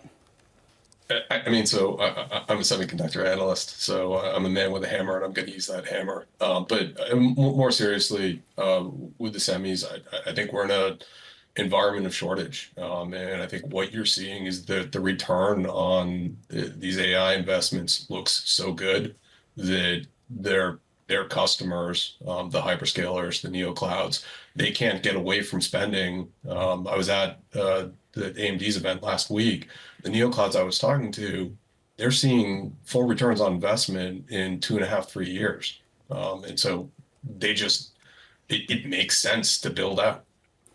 How much do they depend on the flywheel of the OpenAI and the Anthropic trains? The idea that they keep trying to get as much compute as possible, hoovering it up, even though they don't necessarily yet have the revenues to support that and need the backing of the likes of NVIDIA to make those commitments.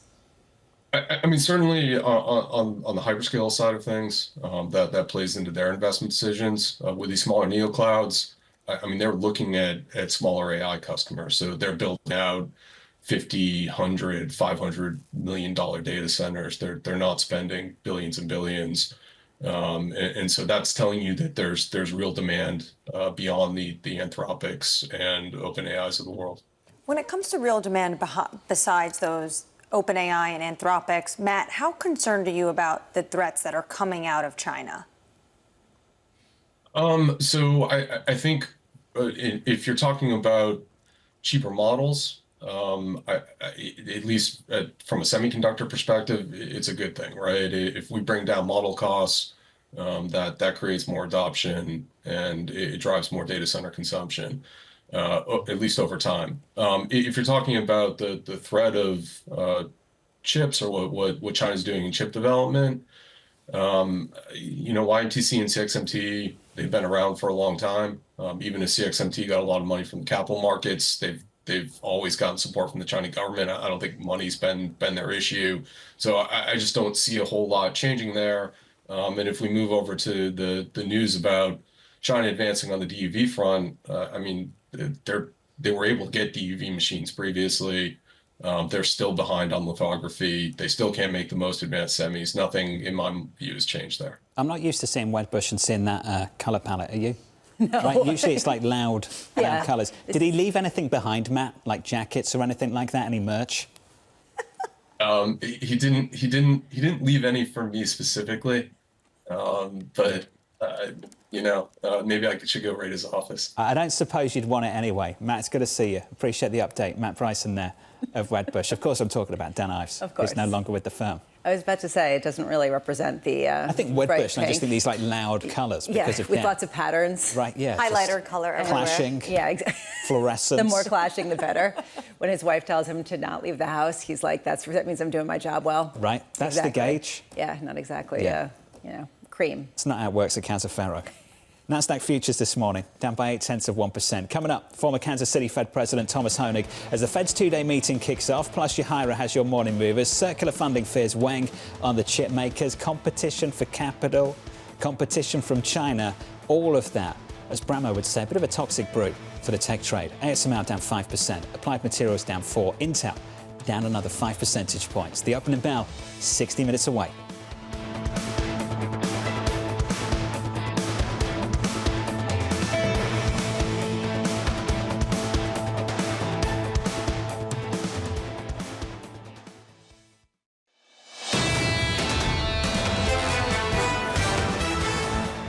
60 minutes out from the opening bell, equity futures doing better.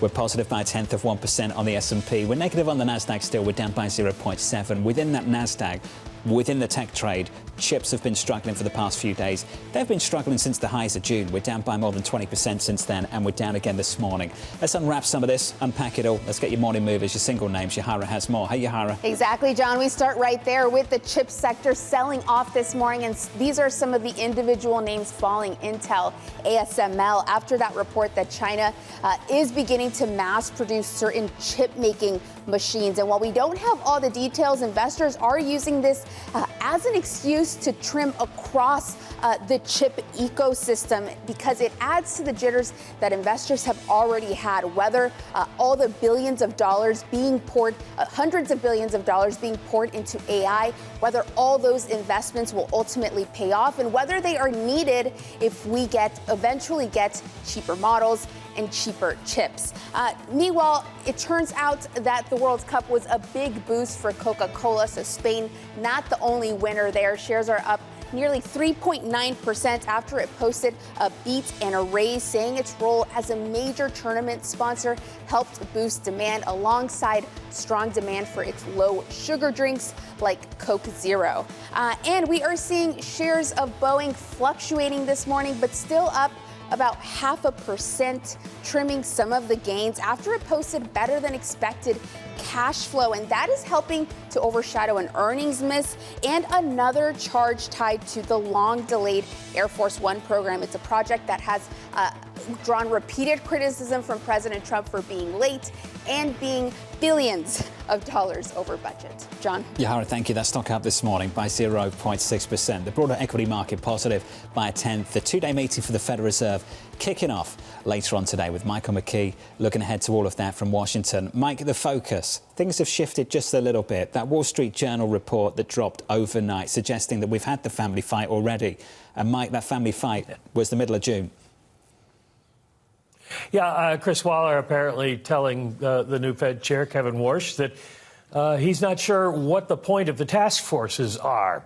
Well, we'll find out as time goes on, and we'll certainly find out whether they had a big family fight once this meeting is over. It does begin in about an hour or so, and we'll see what we get at 2 p.m. tomorrow afternoon. Now, here's the interesting thing. 87 of the 88 economists who participate in our Bloomberg survey say the Fed is going to leave rates on hold. And that is the general consensus, although there's an economist meeting here in Washington, and everybody's asking me, well, what do you think the odds are that they could surprise us? There are a couple of economics firms, Citadel out with a note last night, and, of course, our friend Neil Dutta at Renaissance, high-frequency economics, who say the Fed will raise rates. Investors still see about a 36% chance of a hike in the futures markets, and at least two dissents are forecast, probably Hammock and Logan.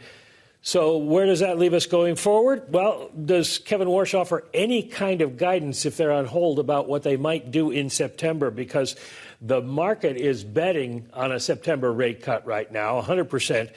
B of A, JPM, BMO, Goldman all see the curve rising in anticipation of a move if the Fed holds today. So they get a rate increase anyway. And then what do we hear from the other FOMC members once this is all over? Chris Waller will get particular attention if he schedules a speech.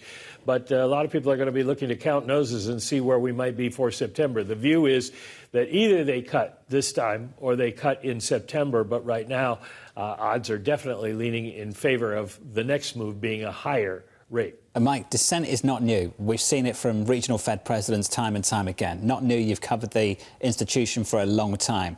Dissent on the board, that is slightly more unusual. Division on the board gets your attention, Mike. What do you make of this division? Do you think that's just the press making too much of it, or is something else happening here, Mike? I think it's the kind of normal dynamics you would see from a new leader taking over any kind of business and coming in and saying he wants to make major changes. The people who've been running that business basically saying, well, what's wrong with what we've been doing?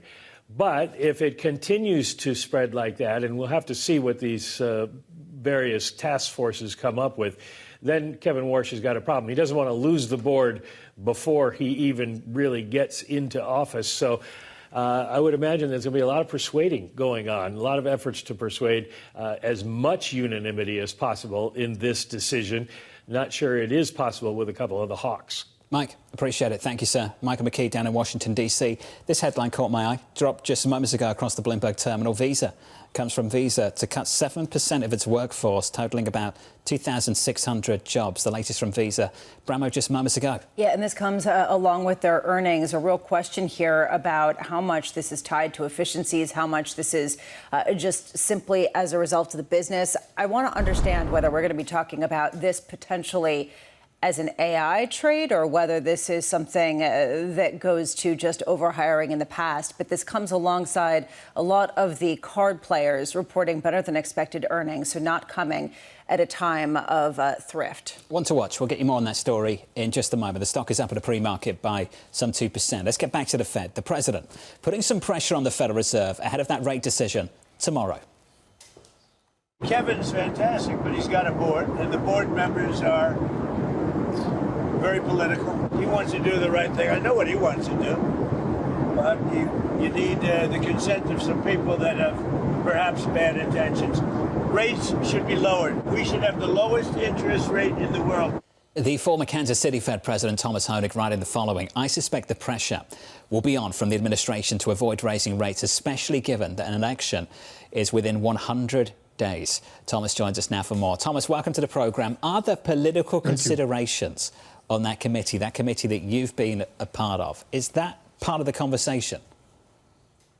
Well, I doubt it's directly part of the conversation, but the pressure is certainly there. And I think, I would be mildly surprised. I've heard when Mike was talking, I'd be mildly surprised if they did raise rates. I'm with the majority of the economists. And for several reasons, of course. Number one is that the June inflation numbers were down, even though the war re-engaged and energy went up. It's now a pause. It's coming back down. And so there's uncertainty about whether inflation is under control or not. I think that's important. I think also that the rest of the yield curve is higher. So the Fed, the FOMC has an excuse if they want to say, well, we need to wait 7 weeks to get more data, and therefore we're going to hold off. And the final thing I would say to you is, the yield curve outside of the very short end has increased. So there is some rate increases in play here that I think the Fed should take advantage of. And lastly, the growth in the balance sheet has slowed, and that will be something they might point to. So I think that political is kind of in the background. I think I'd be very surprised if they raised, if there's any doubt about it, and I think there is some doubt. So let's talk about that's how I would look at it. Why there's even a conversation this morning. Thomas, as you know, the overwhelming majority of people agree with you that this Fed will keep rates on hold, but their conviction levels are slightly lower than they otherwise would be, because it feels like we've broken away from that post-GFC hand-holding that just dominated things, where the Federal Reserve would tell you exactly what they're going to do ahead of time before they do it. Why have things changed, one? And two, do you think that's a good development? Well, personally, I think it's a very good development because you don't, I was in many meetings where up to the last minute you weren't quite sure given all the uncertainties, and there's an enormous number of uncertainties in the economy today.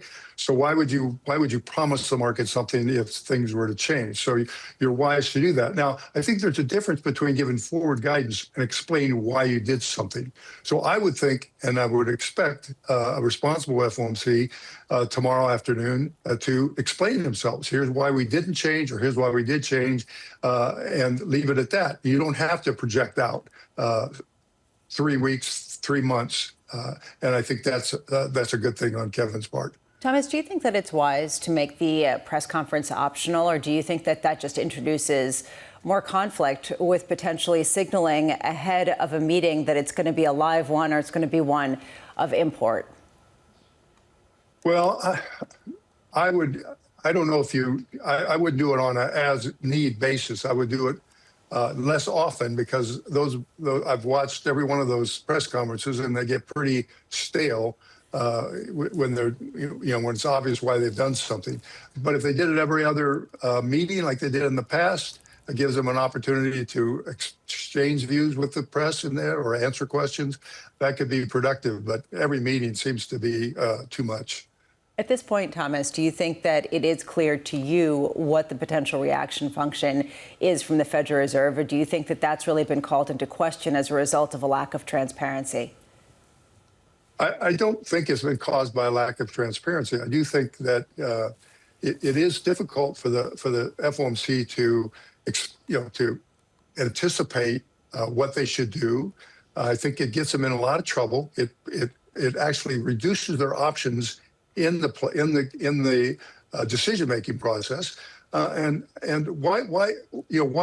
how can they possibly do that? You're supposed to have this meeting so that you can exchange views, have a discussion, and make a decision. When you made the decision ahead of time, or when the chairman, by signaling himself or herself, has made the decision, it ties everyone else's hands. And I think it really reduces trust within the FOMC itself.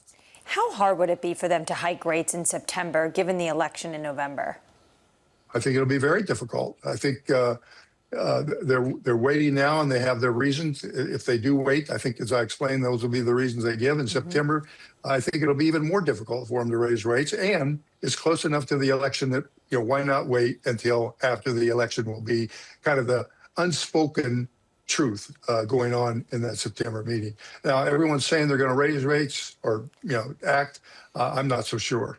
When the Fed chair sits down with his colleagues, is it giving him cover that some of these individuals, even before the meeting, are coming out and saying that inflation is a concern, that you have these hawks? Would it be useful for him if they dissent? Because then he can go to the White House and say, I tried my best, but I'm getting bamboozled over here. I think for a chairman, he wants to be on the winning side in every instance. And so if there's nothing wrong with dissent, and I don't think Kevin's afraid of that. I hope he's not. As long as he carries a majority, and that would be important. In some policy groups, that's fine to have the chairman on the losing side. But in the Fed, the culture has become the Fed is led by the chairman, and he listens to everyone. He finds a consensus, but he will set the policy out, and the majority will accept the policy. And if you lose that, I think that the chairman's own credibility, his own, shall we say, force on the committee would be weakened. Thomas, it's good to see you. We appreciate your experience and your input, your insight this morning. Thank you. The former Kansas City Fed President Thomas Hoenig there, weighing in on this Federal Reserve. Do a news conference, make it short. Who says it has to go an hour? I'm totally with Thomas. Why does it go 60 minutes? Yeah, why does it go 50 minutes? So should he just then say, OK, after you've gotten a bad question, forget it, we're done? I mean, it's sort of like... read the statement, explain the consensus behind the decision, and then take a few questions and move on. Mike McKee's going to send me hate mail. A few? You don't have to go through everyone sitting in the room. Why? Because you don't. As a journalist, I think we should be promoting that. Look, I think if you stop that, though, then suddenly people will say, well, what are you afraid of? Why aren't you taking more questions? Are you afraid of the 10th question being exactly like the previous 10? That's fair. Maybe come up with better questions. That's what I'm afraid of. Kevin Warsh has a task force for that. Right. He probably could unveil that. They should be afraid of receiving the same answer. Yeah, well, we can find consensus. Exactly. We'll do less, all right? Let's get you an update on news elsewhere this morning with your Bloomberg brief. Vonnie Quinn has more. Hey, Vonnie. Hey, John. Thank you. A flood watch has been posted from western Massachusetts to northeast Maryland, including New York City, through Wednesday, with heavy rain forecast to drop as much as 3 inches.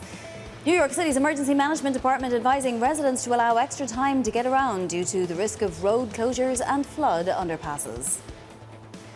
Meta and BlackRock are teaming up to develop and own a data center campus in El Paso, Texas. The joint venture will feature 1 gigawatt of compute capacity to accelerate Meta's AI models. BlackRock would hold an 80% interest, with Meta retaining the remaining 20%. And Visa is cutting 7% of its workforce. That's about 2,600 jobs. The cuts will primarily affect the technology and product teams. According to a memo seen by Bloomberg, Visa's CEO is seeking to make the company more efficient as it competes in an increasingly tough payments industry.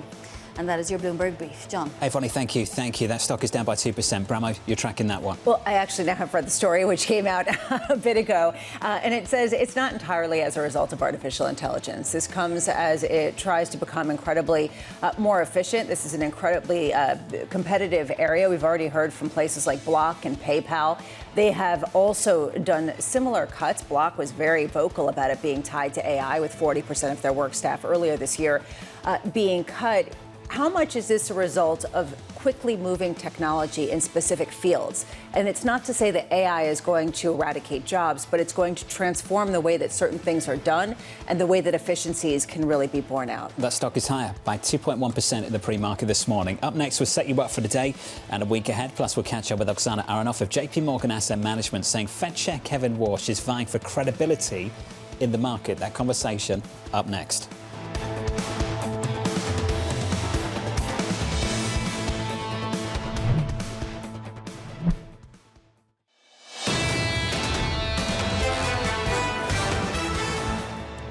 My guess is that this tech investment, it's been relentless. It looks pretty interest rate insensitive to me. Given the optimism in this sector, my guess is, in a way, you probably needed 2 interest rates for the economy, one for the AI tech capex versus everybody else who probably doesn't really need higher rates at this juncture.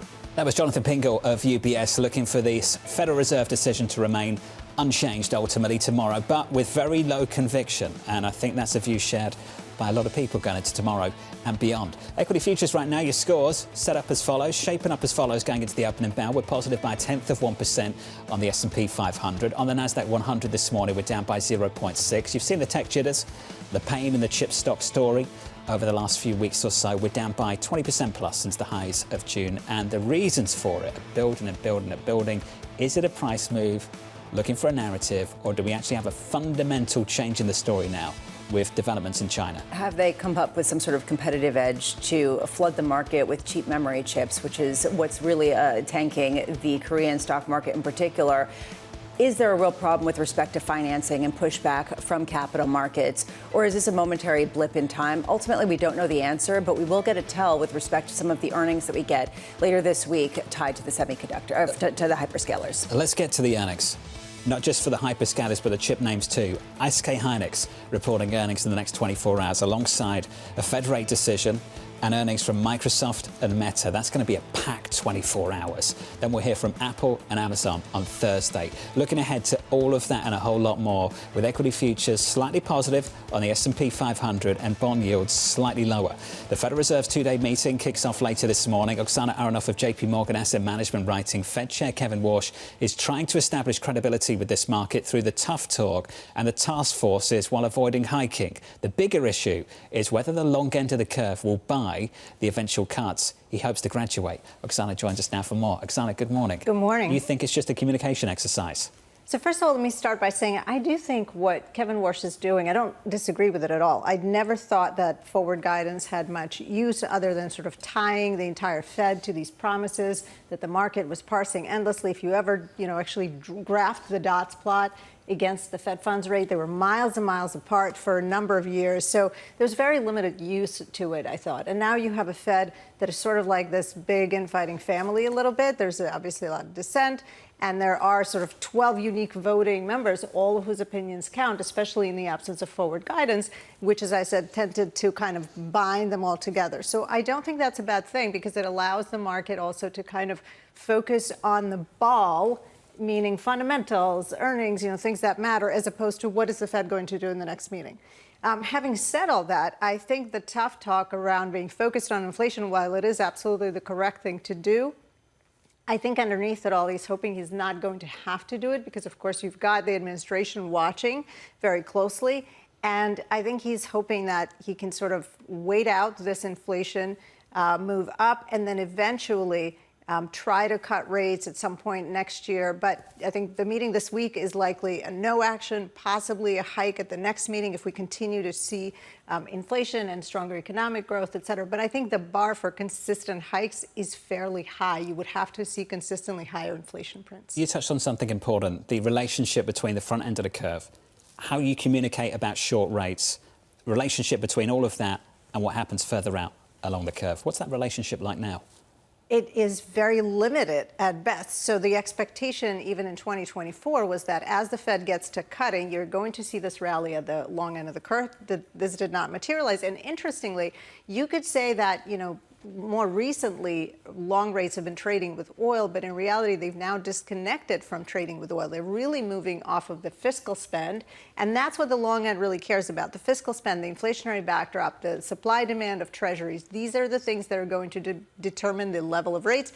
And what we haven't yet seen, long-term inflation break-evens, the 10-year break-evens have remained fairly subdued. If we were to see those to actually move up, they're actually slightly lower today versus, February or when this conflict started. If they were to actually start moving up, that could be another tailwind for a higher 10-year.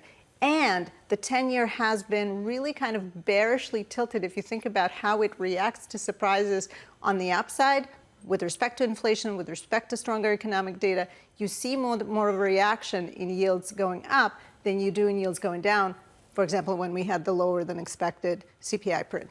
So in other words, you think that if the Fed were to hike rates, that wouldn't really materially lower long-term yields?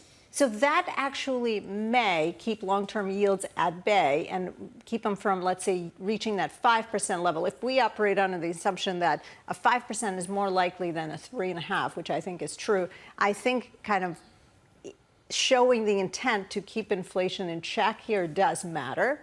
But ultimately, long rates care about the fiscal spend, and they care about the inflation backdrop, and they care about supply demand. And by the way, our largest foreign purchaser of treasuries, right, China, has reduced the amount of treasuries they have from over $1 trillion to about $700 billion. So some of those, trends are underway, and we're not immune to them. Do you think that hyperscalers and other tech issuers can keep crowding out the market for treasuries and for other long-term debt, given the pushback that they've seen recently?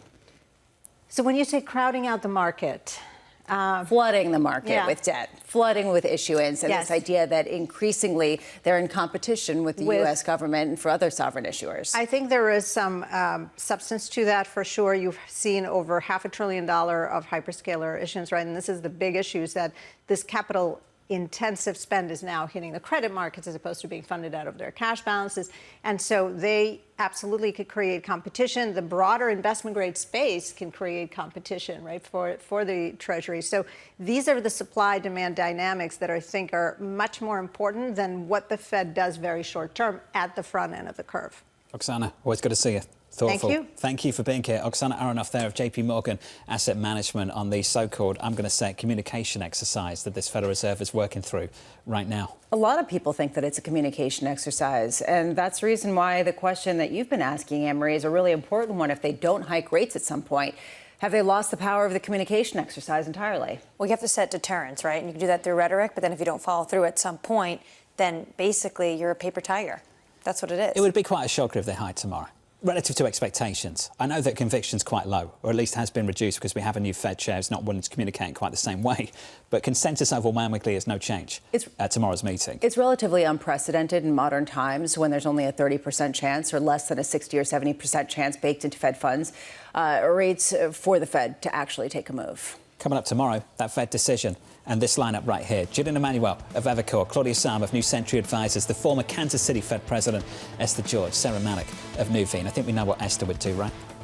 She'd vote for a hike. I think so. Right, without a doubt. I think she's... Esther wouldn't hold back. Come on, inflation. We'll what do you ask her think? tomorrow. Think We'll she'd ask her throw a roll? What do you think she'd do at the family fight? Food fight. Oh, she she'd would throw bread rolls, throw without a down doubt. the towel. Yeah, absolutely. Shut it down. Hike rates.